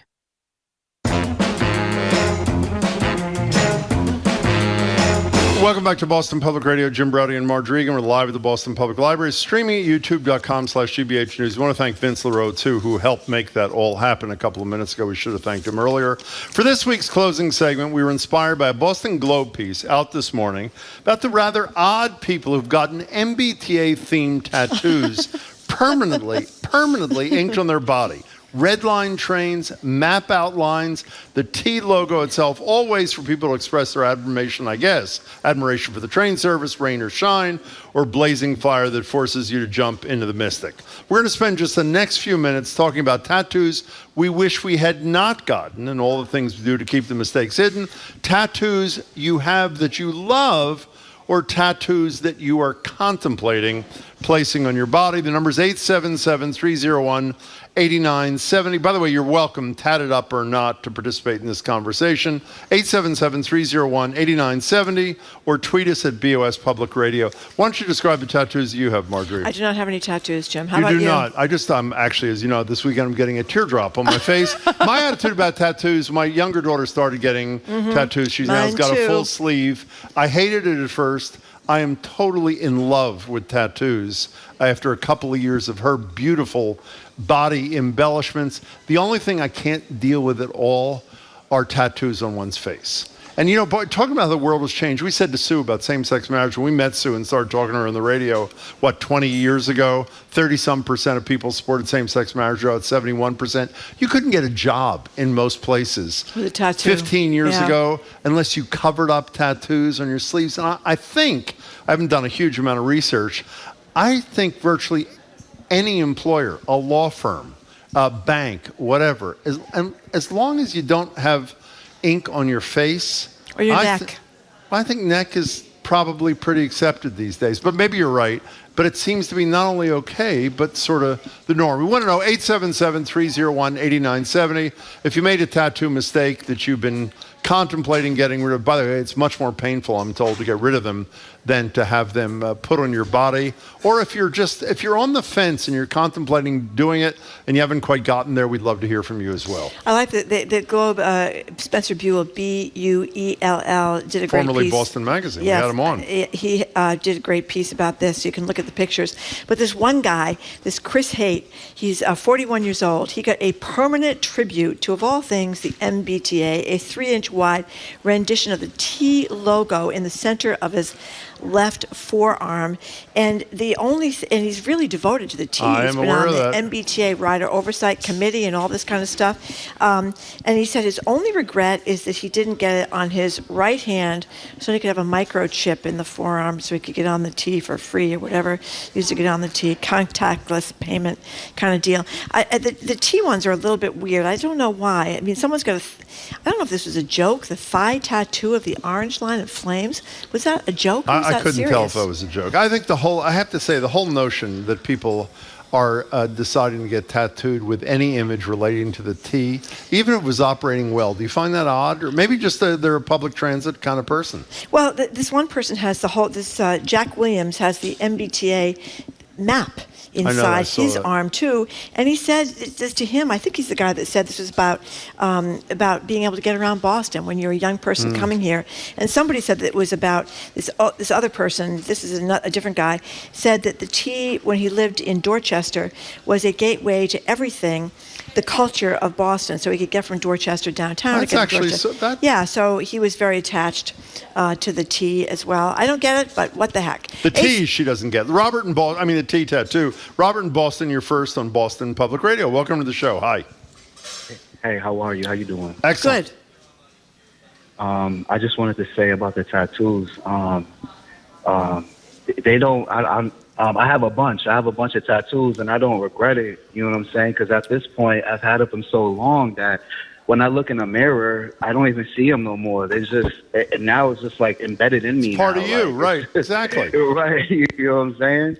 And the T tat. Like I've known, like, there's some simple stuff like a tree, but to someone, if you see it like someone has a tattoo of a flower, that flower could mean so many things to them than what you see. You know, like, you know, so, you know, tattoos is just a representation of what the person thinks. You know what I'm saying? Yep. I could see it and I could think, oh, this person likes flowers. No, the flower represents, you know, something that happened in the past, and you know what I mean. Hey, like, Robert, you say it really well. What's the one tattoo you have on that means the most to you, and why? The most? Well, I got the Superman. I got a Superman on my shoulder I really like. I have a bunch, but I have the Superman. It's half Superman. It's a regular Superman. And then it's the other half is melting off, like the bad side. Basically, it represents yin and yang. And because, you know, we all have good sides and bad sides. Some exercise the other more than others. But yeah, that's my favorite tattoo. Hey, Robert. Superman, regular. Yes. That was great. You know, you were great. And I think you said it beautifully. I think you speak for a lot of people who feel exactly like you do. Robert, thank you for the call. Appreciate it. One of our emailers makes a great point, or texters, I should say. We call them, yeah. At least an MBTA sucks tattoo will never be out of date. Yeah. The T thing, I don't get. Didn't you think, Rob, I like the way he said it? Well, I mean, you see a lot of athletes now. I remember watching the Celtics in the playoffs. I mean, it seemed like the whole team was covered in tattoos up and down their arms. And, speaking of athletes, you know who has a face tattoo? They're horrible. It's Mike Tyson. Has face tattoos. He does. They are brutal. Yeah. How about the guy that had the R? I thought it was for Romney, but apparently it was for the whole Republican Party. Oh, I think it is for Mitt. It was for Mitt Romney, but now he won during the Romney campaign, and now he's hoping to get it off. Is it not? It's on the right side of his face. I'm not clear if it's about Mitt Romney or if it's the R logo to support the Republican ticket. But in any case, now he's upset he's got it, and he's trying to get it off. And I guess that is really painful and could take a long time. But I said to you before, I do Baptiste yoga. You know, it's expensive. It's $17 a class. Is that the hot thing? Hot, yeah, it's a hot yoga, and two-thirds of the class there is covered. I mean, this one person has this unbelievable tattoo of this huge tree in his back, and it goes up toward his shoulders with the leaves and everything else. And you really do notice the difference in quality of tattoo artists, because some people have beautiful tattoos, expensive, you know, and some people have ones that were probably a mistake. Do you not find appropriate tattoos to be really sexy on men and women? I do. I really young do. Men and women. I don't think they're so great when you're 60. Well, when your skin starts to stretch, That's right. It's an issue. Marianne, you're in front. Marianne, are you the one that wrote the brilliant email in the first hour? Text? I am. Can you hear me? That was absolutely brilliant. What was We're the glad brilliant email? you called in. She was talking about people who get emails in Europe when they're at work as opposed to someone who's having their kidney removed. Hey, Marianne, what's up? Yeah. So I used to be dead set against tattoos, and my husband and I used to tell our daughters that if they got a tattoo, we would not support them financially. And then my husband got sick and battled cancer, and we referred to him as Superman, and he passed away at age 52. And on our first Father's Day without him, I surprised my daughters and took them to Newport, and we all got a Superman tattoo on our hip. Where you can't see it. Nobody has seen mine. They're young and sexy and beautiful, and so they can show theirs. But I love that we all have this permanent emblem of him now. Can I tell you, it almost makes me cry. Really nice. That is really great. Marianne, two big home runs for you today. Thank you for being in touch. We really appreciate that. You're into that, I assume, right? I mean, that's pretty great. To do something like a family kind of thing. Like if I quit the show tomorrow and we were no longer a team, you'd probably get I would like a little get tattoo, a Jim maybe Brownie on your right hip. Maybe I'd do it on my left cheek or something like that. You know, a Jim Brownie tattoo. Wouldn't that be nice? And then you can have a picture of it taken for one of the mugs during pledge, which could be really. That's right. Yeah. That's right. Here's one. I asked my mom to draw something a few years back that had special meaning to us. She had no idea why I was asking her to do it. The reason it became a tattoo, that's a similar story, and the mother was very touched by that.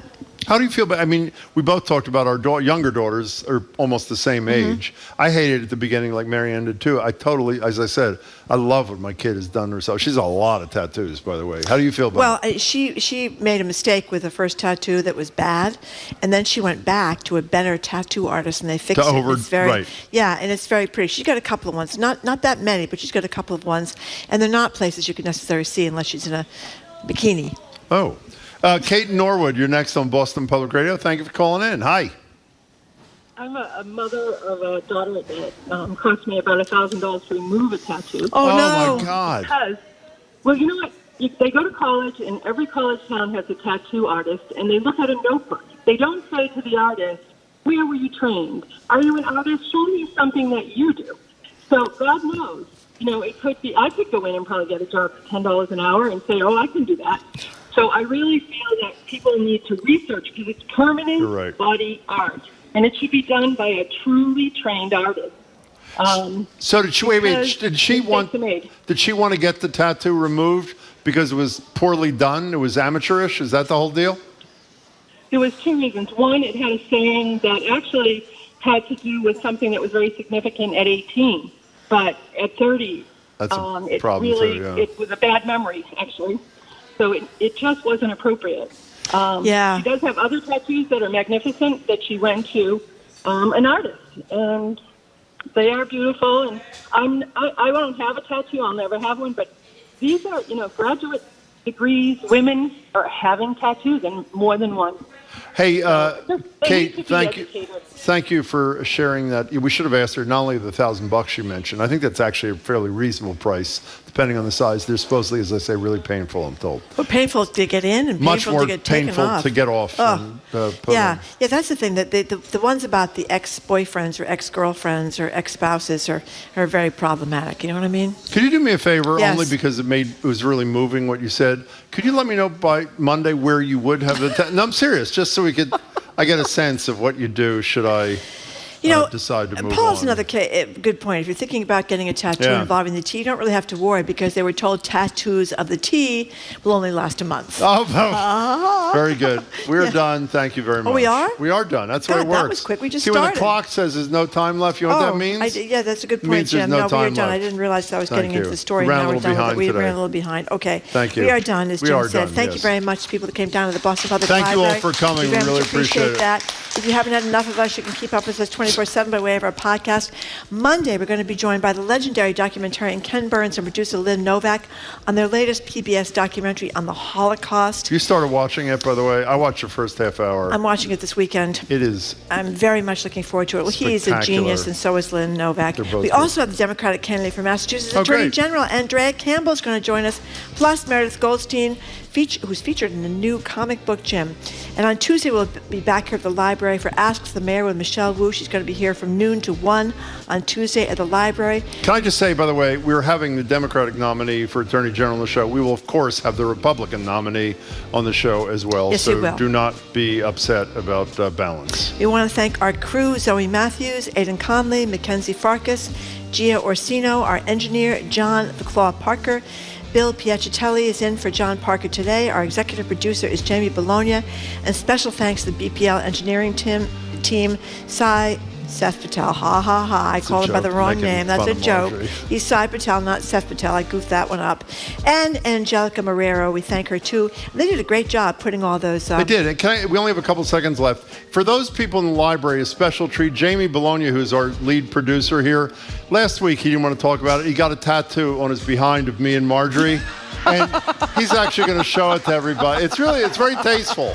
So, you may think not, but it's really tasteful. I'll show it to you in a minute.